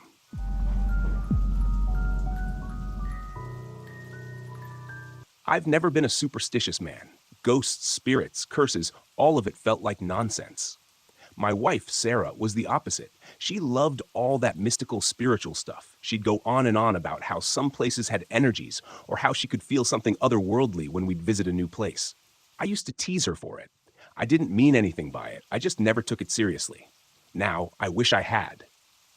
It's been almost a year since Sarah died. I still don't know how to talk about it. I don't talk about it, really. I just packed up the RV one day and decided to drive to get away from everything. Her voice, her smile, the way she used to look at me when I'd roll my eyes at her hippie nonsense. It was all too much to deal with, so I left. I wasn't running from her memory exactly. More like I was trying to outrun the guilt that came with it. Sarah always wanted to visit the desert, especially the Navajo Nation. She said Monument Valley was one of the most spiritual places in the world. I never took her.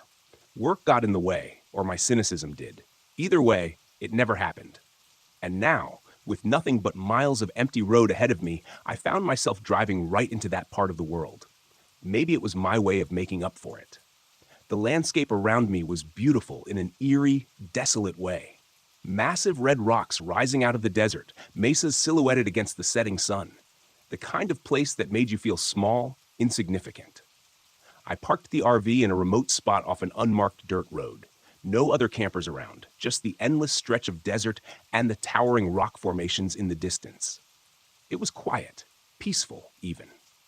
I thought maybe I'd finally get a decent night's sleep. I stepped out and walked a bit around the RV, taking in the silence.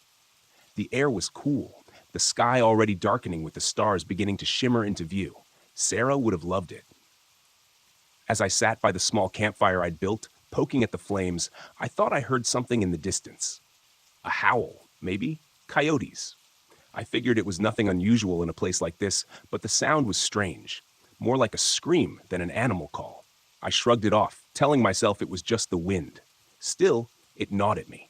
Something about the isolation felt different tonight. Heavier. I tried to shake the feeling and headed back into the RV. I locked the door out of habit, but deep down, I knew a lock wouldn't help me feel safe. Not tonight. The first sign that something wasn't right came early the next morning. I'd been outside sipping my coffee and watching the sun rise over the desert when I noticed the tracks. Big, too big to be a coyote.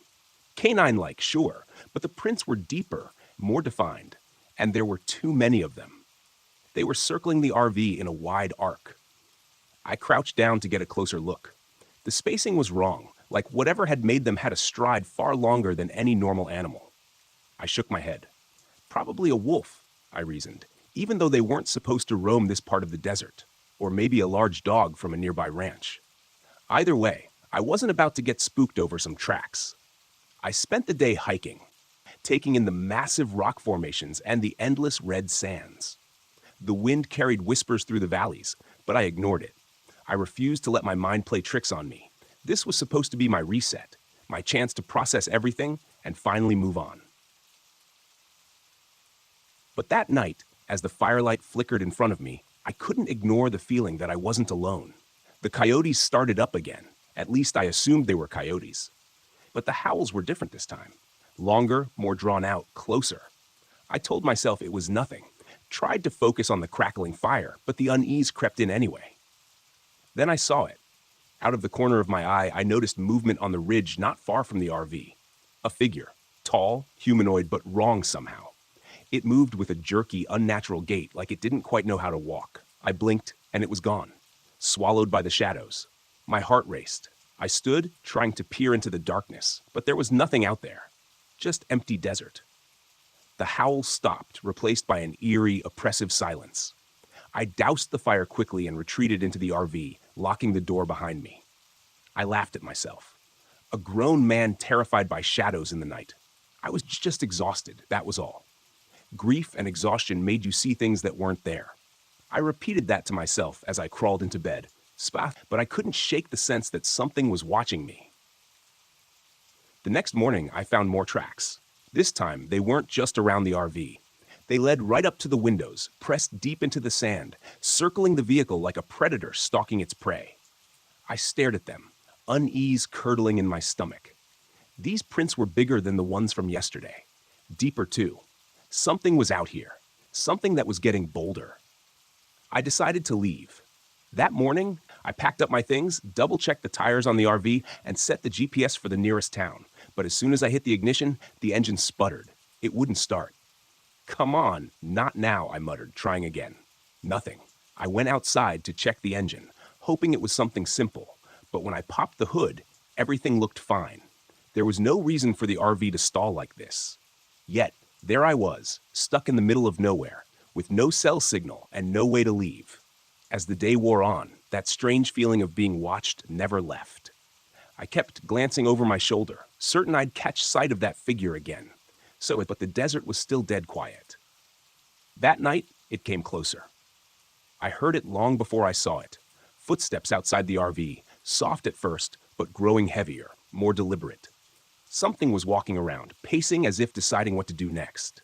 I stayed perfectly still inside, listening as the footsteps circled the RV, stopping near the windows. Then came the scratching. At first, I thought it was a branch scraping against the side of the RV, but the sound was too methodical. It came in short bursts, like claws dragging across metal, testing the strength of the walls. I grabbed the flashlight and crept to the window, slowly pulling back the curtain just an inch. My breath caught in my throat. There, outside in the dark, was the figure I had seen on the ridge. But it was clearer now, standing in the moonlight, just feet from the RV.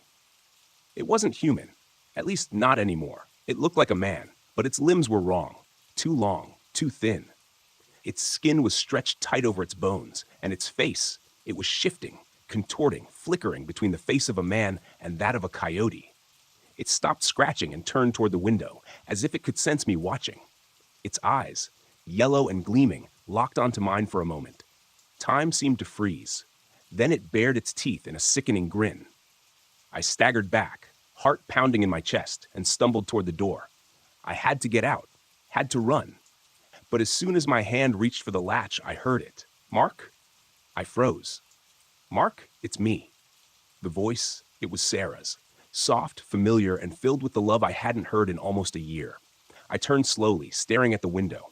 The figure outside had disappeared, but the voice lingered, echoing in the night. "Mark, come outside, please." I shook my head, tears burning in my eyes. No, it couldn't be. It was impossible. Sarah was gone. She was gone. But the voice, it sounded so real. I pressed my hands to my ears, squeezing my eyes shut. "No," I whispered. "No, no, no." The voice grew louder, more insistent. "Mark, come to me." I fell to my knees, clutching my head as the scratching returned. More violent this time, as if the creature was trying to claw its way inside. But I didn't open the door. I didn't go outside.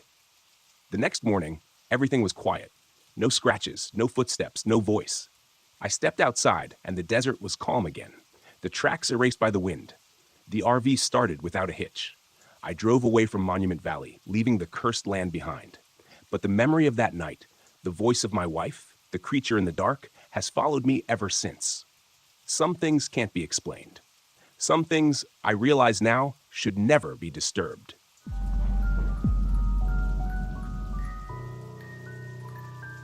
I'm not sure why I chose the Ocala National Forest. It wasn't really on my radar until a couple of weeks ago. Maybe it's because Megan always talked about it, how beautiful the pine forests were, the springs. She was the nature person, not me. She practically begged me to take her camping here once, back when we were still together. I kept putting it off, using work as an excuse. Now here I am, in the middle of the forest alone in my RV, with nothing but my thoughts for company. I needed a break. That's what my doctor said. "Unplug," he told me. "You need to find yourself again," as if I ever had a real grasp of who I was to begin with.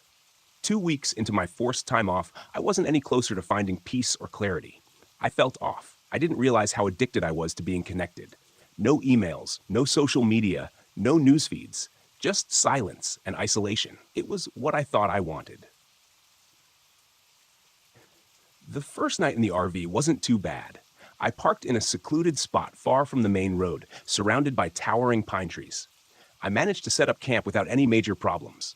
I had a fire going, and for a little while, I could almost see the appeal Megan always talked about. There was something peaceful about the forest, about the stillness. But it was the kind of stillness that quickly became unsettling when you were alone. By the time the sun set, the silence had grown thick. The only sound was the wind shifting through the pine needles and, every so often, the distant call of an owl. I tried to read one of the survival books I'd brought, but I couldn't focus. My mind kept drifting back to her. Megan. We hadn't spoken since the divorce went through. 3 years of marriage dissolved in less than a month. I couldn't even tell you exactly when things went wrong. I just buried myself in work. She begged me to slow down, to reconnect, but I didn't listen. I told myself I was doing it for us, that the stress was worth it in the end. But by the time I realized how much I'd lost, it was too late. The fire crackled as the temperature dropped. I got up to grab my jacket from inside the RV. That's when I first heard it, a soft tapping sound, like something lightly knocking against the side of the RV. I froze, listening. Tap, tap, tap. I leaned against the door, listening harder. The tapping continued, rhythmic, almost deliberate. I grabbed a flashlight and opened the door, scanning the area around the RV. The light cut through the darkness, but I couldn't see anything. Just trees and shadows. Probably just a branch in the wind, I muttered to myself, though the trees weren't close enough to the RV for that to make sense. I shut the door and locked it. The tapping had stopped, but I didn't sleep well that night. Every time I drifted off, I heard something. Footsteps, rustling things I couldn't explain away as easily as I wanted to. But when I looked outside, the forest was still. The next morning, I found the footprints. They were in the dirt around the RV, large and oddly spaced. Not animal tracks, but not quite human either. They seemed too long, too wide, like someone had been walking on the balls of their feet with unnatural precision. They circled the RV, stopping near the windows before disappearing into the trees. I crouched down to get a better look. The prints were deep, the kind that didn't come from a person casually walking. Whoever or whatever had made them was heavy, deliberate. I couldn't shake the feeling that I was being watched, even though there was no one around. I considered leaving, but I wasn't going to let some footprints freak me out. Besides, my RV wouldn't start. No matter how many times I turned the key, the engine just sputtered and clicked. The GPS on my phone was glitchy too, pointing me in all sorts of random directions before it finally went blank. Great, just great. I spent most of the day walking, trying to calm my nerves. I stuck to the trails at first, but as the hours passed, I wandered deeper into the forest. The pine trees stretched up endlessly, their trunks so straight and uniform that I started losing track of where I was. I didn't mind being lost, not at first. It distracted me from the unease that had settled in my chest. But then, out of the corner of my eye, I saw someone, standing just beyond the trees. I stopped dead, staring at the figure. It was tall, too tall, and unnaturally still. I blinked, thinking maybe I'd imagined it, but when I looked again, it was still there. A dark shape, humanoid but wrong, standing among the trees, watching me. I called out, "Hello?" My voice sounded small, swallowed by the forest. The figure didn't move. I took a step toward it, and in an instant, it vanished. Not like it walked away, just gone, like it was never there. I felt a chill crawl up my spine. I stood there for what felt like forever, staring at the spot where the figure had been, before I finally turned and hurried back toward the RV. That night, the tapping started again. Louder this time, more insistent. I lay in bed, listening, my heart pounding in my chest. The rhythmic tapping echoed around the RV, coming from all sides. It sounded like someone or something was circling the vehicle, knocking at the walls, at the windows. I couldn't bring myself to move. Then the footsteps started. Heavy, deliberate thuds like boots crunching on gravel. They moved slowly, methodically, pacing back and forth outside the RV. I grabbed my flashlight, my hand shaking, and crawled out of bed. "Stop it," I whispered to myself. "You're imagining things. It's nothing." But I wasn't imagining it. I peered through the window, and there it was, the figure, standing just at the edge of the clearing, barely visible in the darkness. Its shape was clearer now, a tall, gaunt figure with limbs that seemed too long, too thin. Its face was hidden in shadow, but I could feel its eyes on me, watching. I stumbled back from the window, heart racing. The tapping grew more frantic, the footsteps louder. My head spun with fear and confusion. What was it? Why was it here? I bolted for the door, but as I reached for the handle, I heard a voice. "David." I froze.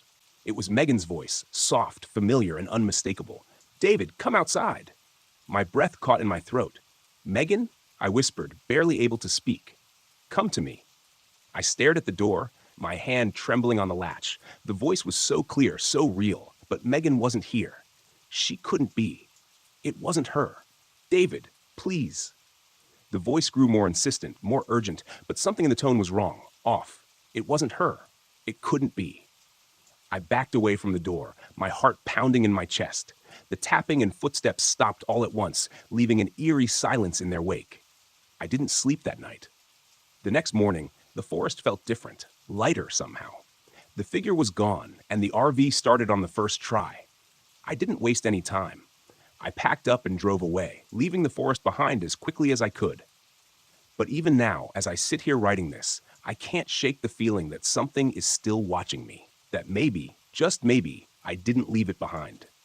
Some things can't be explained. Some things I realize now are better left undisturbed.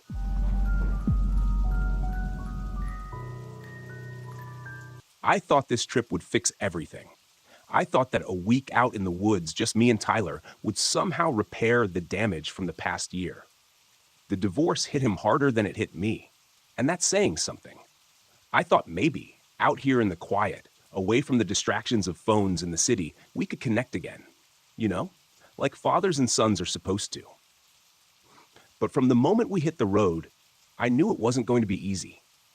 Tyler barely looked up from his phone the entire drive, earbuds in, scrolling mindlessly. He didn't care about the scenery, didn't care that we were headed to Deadwood Creek, a place I used to go with my own dad when I was his age. It's funny how history repeats itself. My father and I never really saw eye to eye either. He'd brought me out here hoping to teach me how to be a man, how to survive in the wilderness. And now here I was, doing the same with Tyler, hoping the Black Hills would heal something in both of us. I glanced at him as we pulled into the campground. He didn't even notice the tall, dark pines surrounding us, swaying lightly in the wind. A dense fog had settled over the creek, and the sound of water trickling nearby was the only noise besides the RV's engine. It felt different than I remembered, more isolated, lonelier. "This is it," I said, more to myself than to Tyler. "Cool," he mumbled, still scrolling, not even looking up. I sighed, cutting the engine. After we set up camp, I suggested a short hike to check out the creek. Tyler grumbled, but followed me. The trail was just as I remembered, narrow, winding through the trees with the creek gurgling beside us. There was something peaceful about it, but also something off. The further we went, the heavier the air felt, like the forest was watching us. We reached the creek's edge, where the water ran fast over the rocks. I crouched down, letting the cool water run over my hand. "This place used to be full of miners back in the gold rush days," I said, trying to make conversation. "A lot of people came out here looking to strike it rich. Some of them didn't make it out." Tyler shrugged. "I guess," he said. I stood up and brushed off my hands, frustrated. "You know, you could try enjoying this." He looked up from his phone for the first time and scowled. "I didn't ask to come here." I bit my tongue, holding back the argument that wanted to burst out. "Let's head back to camp." As we turned to leave, something flickered in my peripheral vision. I stopped, squinting through the trees. There, just at the edge of the clearing, a dim light floated in the distance. It flickered like a lantern, swaying in the wind. "Did you see that?" I asked, pointing toward the trees. Tyler glanced up, following my gaze. "What? That light?" It was gone. I blinked, rubbing my eyes. Maybe I'd imagined it. The fog had thickened while we were by the creek, and the woods were growing darker. "Never mind. Let's go." The first night was when things started getting weird. Tyler and I had retreated to the RV after dinner. He was predictably glued to his phone, while I tried to read a book, but the quiet gnawed at me. The stillness outside felt oppressive rather than peaceful. The wind had picked up, and the pines swayed ominously against the backdrop of the night. Then I heard it. At first, I thought it was just the wind, a soft, barely there sound, like whispers carried on the breeze. But as I listened, it grew more distinct. Not the wind. Voices. Faint, disembodied voices murmuring just outside the RV. "Did you hear that?" I asked, sitting up straighter. "What?" Tyler didn't even look up. "The voices outside!" Tyler pulled out one of his earbuds, frowning. "What are you talking about?" I stood up and went to the window, peering out into the darkness. Nothing but fog and trees. But I could still hear the whispers, just at the edge of hearing, like they were coming from the creek. I shook my head. Probably just the wind. Tyler rolled his eyes and went back to his phone, but something about those whispers unsettled me. That night, as I lay in bed, I couldn't shake the feeling that we weren't alone. The next morning, the air felt even heavier. Tyler was still distant, sulking around camp, so I suggested another hike, hoping it would clear the tension between us. He reluctantly agreed, and we set off down the trail again, heading back toward the creek. But this time, the unease I'd felt the day before was stronger. Every rustle in the trees, every crack of a branch set me on edge.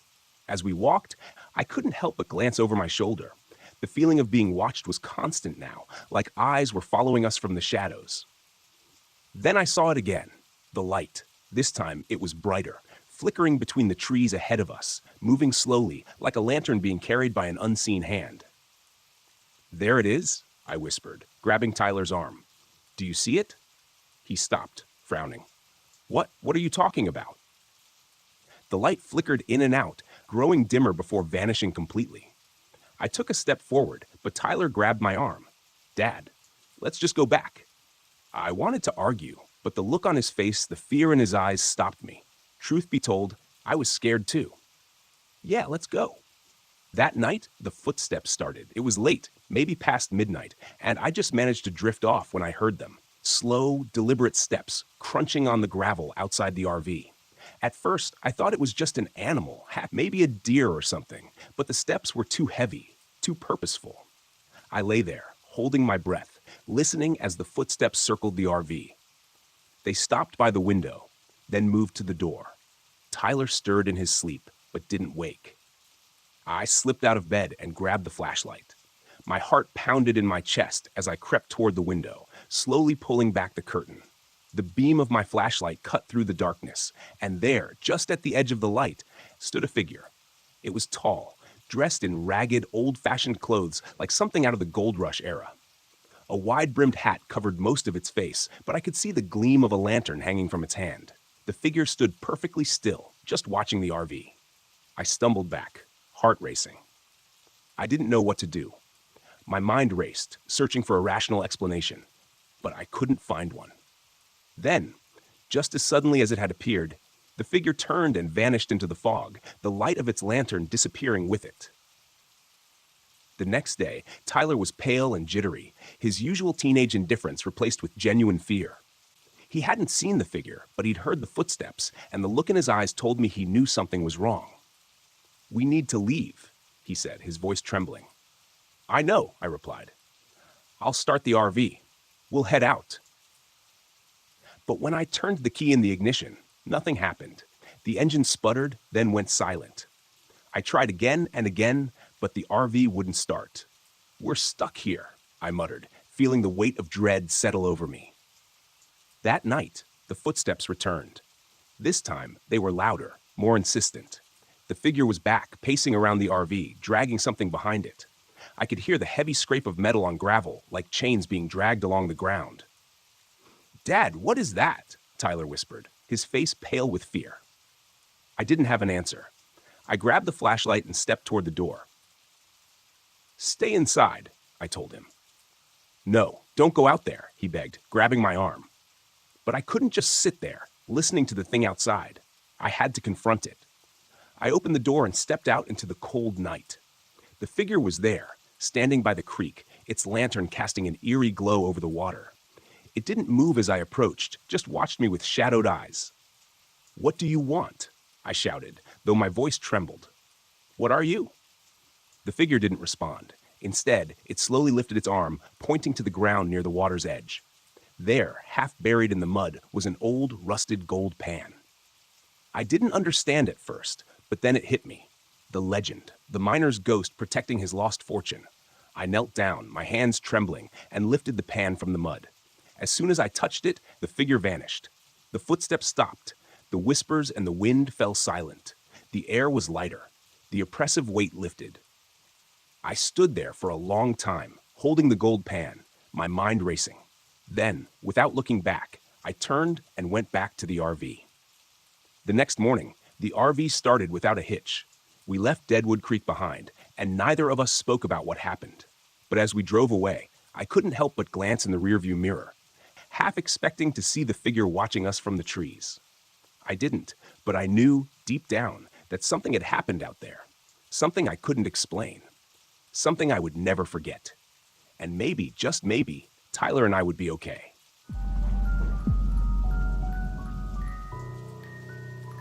When you spend enough time alone, the silence becomes something else. It's no longer a backdrop, but a living, breathing thing that creeps in around the edges of your thoughts. I thought I liked the silence. That's why I had been living on the road for months, with no one but myself and my RV for company.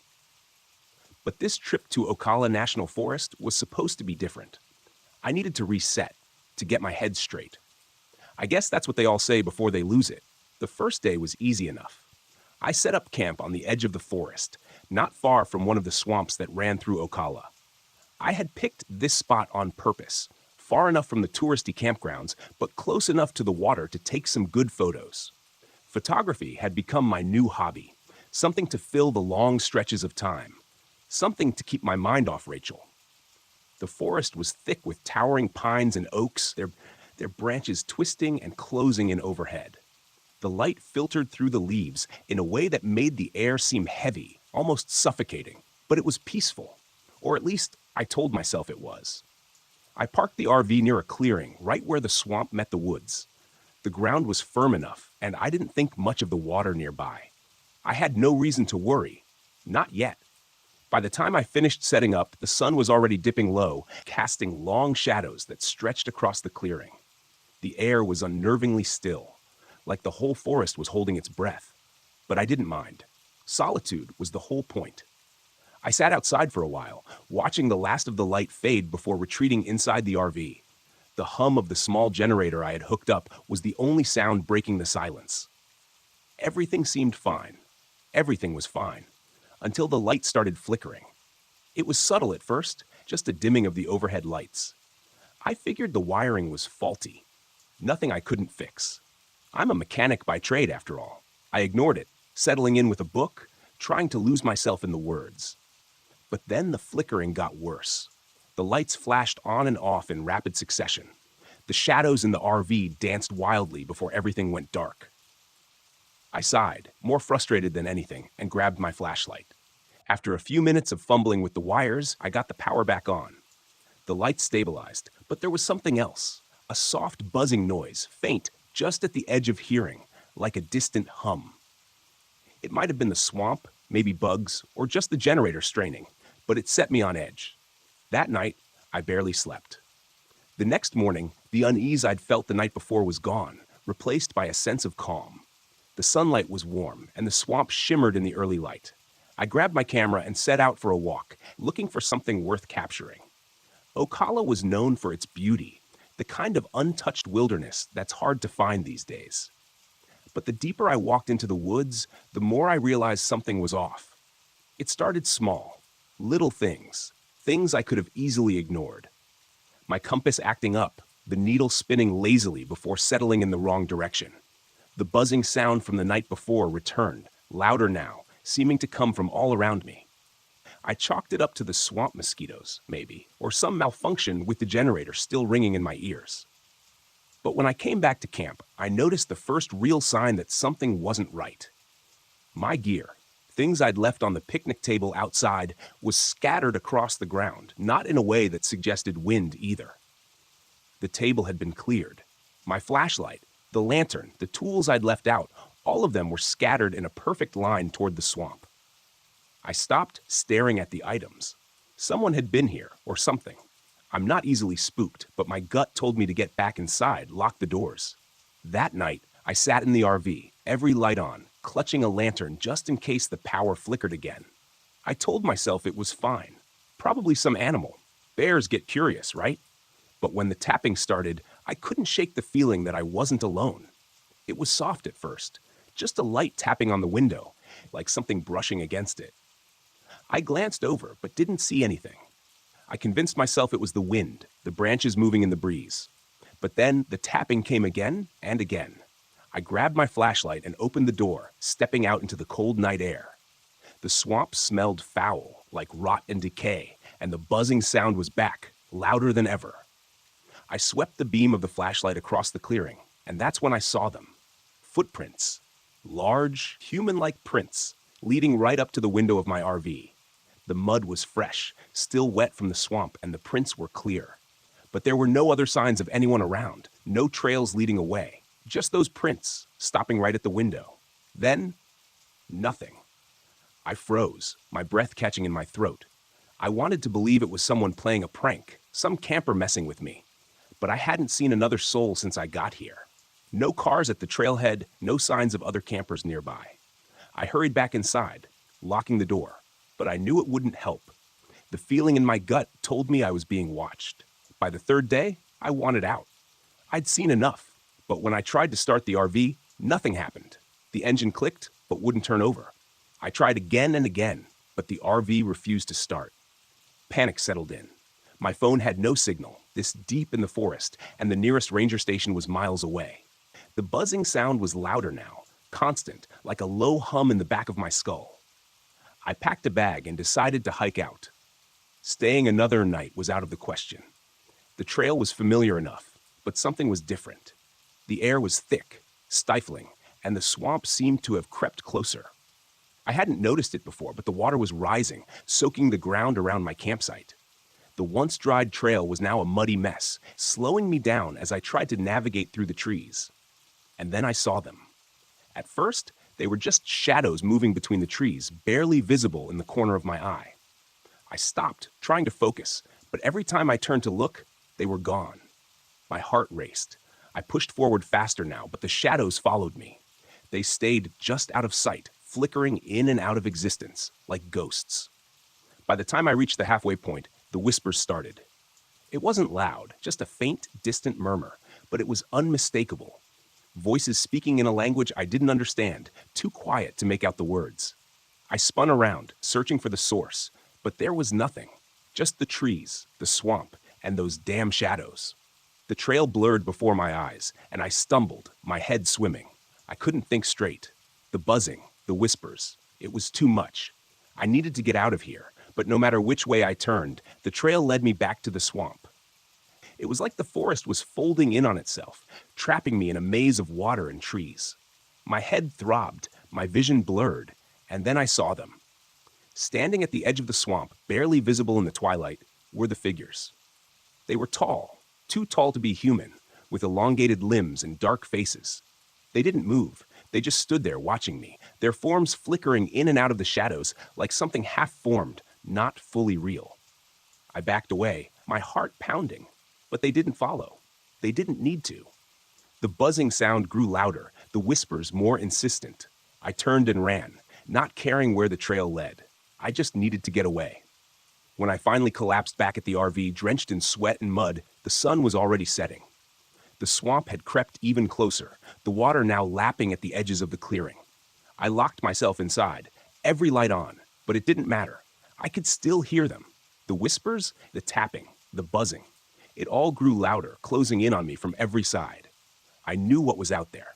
I'd seen it, and it was only a matter of time before it got in. I sat there in the dark, clutching the flashlight, waiting for the moment when the door would creak open, waiting for the shadows to finally step into the light. I don't know how long I sat there, hours, days. The buzzing is in my head now, a constant hum I can't escape. The figures are closer. I can see them outside, just beyond the trees. Their eyes are glowing in the darkness. They're waiting for me, and I'm not sure how much longer I can resist.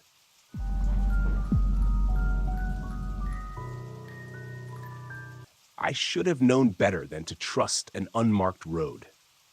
After years of travel writing, you'd think I'd have a sharper instinct for bad decisions. But there I was, driving deeper into Fort Pinchot National Forest, chasing a forgotten trail that was supposed to lead me to a ghost town no one could find anymore. Vanished off the map. The ranger at the visitor center had said with a grin, "People go looking for it and never see it again. It's like the road just swallows you up." He laughed, but I could see the glint in his eye. He loved spinning those kinds of tales for tourists. But I wasn't a tourist. I was a writer, damn it. I had an assignment to finish, and there was no room for ghost stories. I followed the narrow, crumbling logging road as it wound deeper into the trees. My RV rattled along, tires crunching over fallen branches and loose gravel. The road narrowed, barely wide enough for my rig, but I kept going. I'd done my research, and this was the right way, even if the forest seemed determined to reclaim the path. It had been a long day, and I was eager to set up camp and relax before exploring the area the next morning. The further I went, the thicker the trees grew, their branches knitting together overhead, blotting out the late afternoon sun. My GPS had long since lost signal, but I didn't need it. I was prepared. I had maps. I was confident I didn't get lost easily. But as I rounded the last bend in the road, something changed. The sky had been clear earlier, but a dense fog was rolling in now, thick and fast. I could barely see 10 feet in front of me. The road, which had been clear just moments ago, seemed to dissolve into a gray blur. I slowed to a crawl, squinting through the windshield. Just up ahead, a small clearing appeared through the mist. It wasn't much, but it was enough room for me to park the RV. I didn't have many other options. I pulled in, killed the engine, and stepped outside. The fog clung to everything, making the air feel damp and cold. It shouldn't have been this cold, not in early fall. The chill crept into my bones, but I pushed it aside and started setting up camp. Something about the silence gnawed at me, though. No wind, no birds, no rustling leaves, just stillness in that damned fog. I finished my setup quickly, then retreated to the warmth of the RV. I wasn't nervous, but the quiet was getting under my skin. I grabbed a beer from the fridge, settled into the driver's seat, and pulled out my maps. I spread them across the dash, looking for my next move. The ghost town was supposed to be less than a mile away, hidden deep in the woods, down a trail that was barely marked. Tomorrow, I'd hike to it, get my pictures, take some notes, and be done with it. Easy. But something was off. The road I'd driven on wasn't showing up on the map anymore. I traced the route with my finger, confused. The road was here. I'd just come down it, but now on the map, it wasn't anywhere to be found. I leaned back in my seat, staring out the windshield at the fog-shrouded forest. The ranger's words echoed in my mind. Vanished off the map. I laughed softly to myself. It was a joke, a tall tale to scare off amateur hikers. Nothing more. Still, when I stepped outside to stretch my legs, I felt it again, that unsettling stillness. The fog was thicker now, curling around the RV like tendrils. I looked back toward the road I'd driven in on, but it wasn't there. I blinked, rubbed my eyes, and stepped forward, peering into the mist.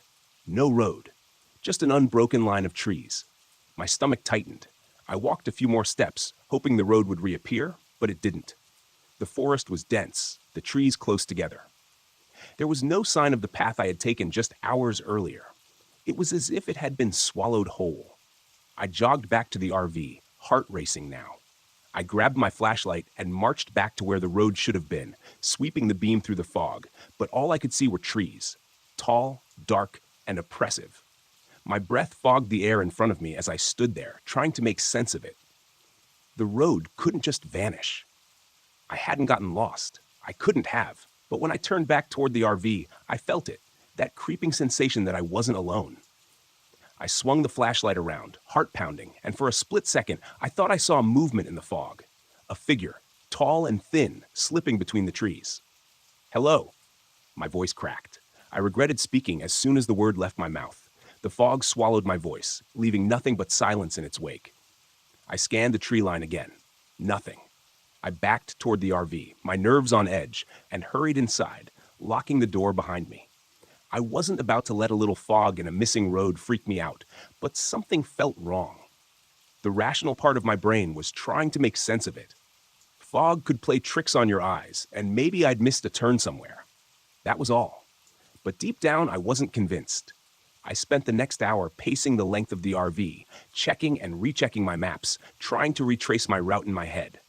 Nothing made sense. The road had been there. I hadn't imagined it. By nightfall, the fog had thickened to the point where I couldn't see more than a few feet outside. The temperature had dropped even more, and I cranked up the RV's heater, wrapping myself in blankets. Sleep didn't come easily. I kept hearing things, soft thuds like footsteps outside, and whispers that seemed to drift through the walls. It had to be the fog, I told myself. It was distorting sound, making me paranoid. But when I woke in the middle of the night, there were voices. I sat up in bed, my breath catching in my throat. I could hear them, faint, murmuring voices, coming from outside. I crawled to the front of the RV, heart hammering, and peered through the windshield. The figures were back. This time, there were more of them. Shadows in the fog, standing still, watching. They were too far away to make out any details, but I could feel their eyes on me. Cold, hollow eyes. I blinked, and they were gone. I scrambled to turn on the engine, but it sputtered and died. No power. The RV was silent, cold, and dark. I grabbed my flashlight and flicked it on, but the beam barely cut through the fog. I tried to stay calm, tried to think logically, but my heart was racing, my mind spiraling into panic. The road was gone, the figures were back, and now I was trapped here. I had to get out. I grabbed my jacket and burst out of the RV. The cold hit me like a slab. I marched toward where the road had been, determined to find it, but the forest had shifted. The trees were closer now, the fog denser. I walked for what felt like hours, but the landscape stayed the same. It was as if I was walking in circles. No matter which way I turned, I kept ending up back at the RV. I could hear the voices again, closer now. They echoed through the fog, indistinct and ghostly. My flashlight flickered, and the shadows appeared again, closer this time, standing just beyond the beam of light. I ran back to the RV, slamming the door behind me, my chest heaving. The figures were out there, circling me, waiting. I don't know how long I sat there, clutching the flashlight, waiting for something to happen. The fog pressed against the windows, and the shadows loomed outside, never coming closer, but never leaving. Morning came, though I could barely tell. The fog hadn't lifted, and the road was still gone. I tried the engine again, and this time it roared to life. Relief washed over me, but it was fleeting. I turned the RV around, driving slowly back the way I had come. If the road was there, I couldn't see it. All I could do was follow the same path I'd taken before, hoping it would lead me out, but it didn't. The road stretched out endlessly in front of me, a straight line through the fog, leading nowhere. And as I drove, I realized with sinking dread that I was still trapped. The road hadn't taken me anywhere. I was driving in circles, and the figures were still there, watching, waiting. They had me now. The vanishing road wasn't just a story. It was real, and I wasn't getting out.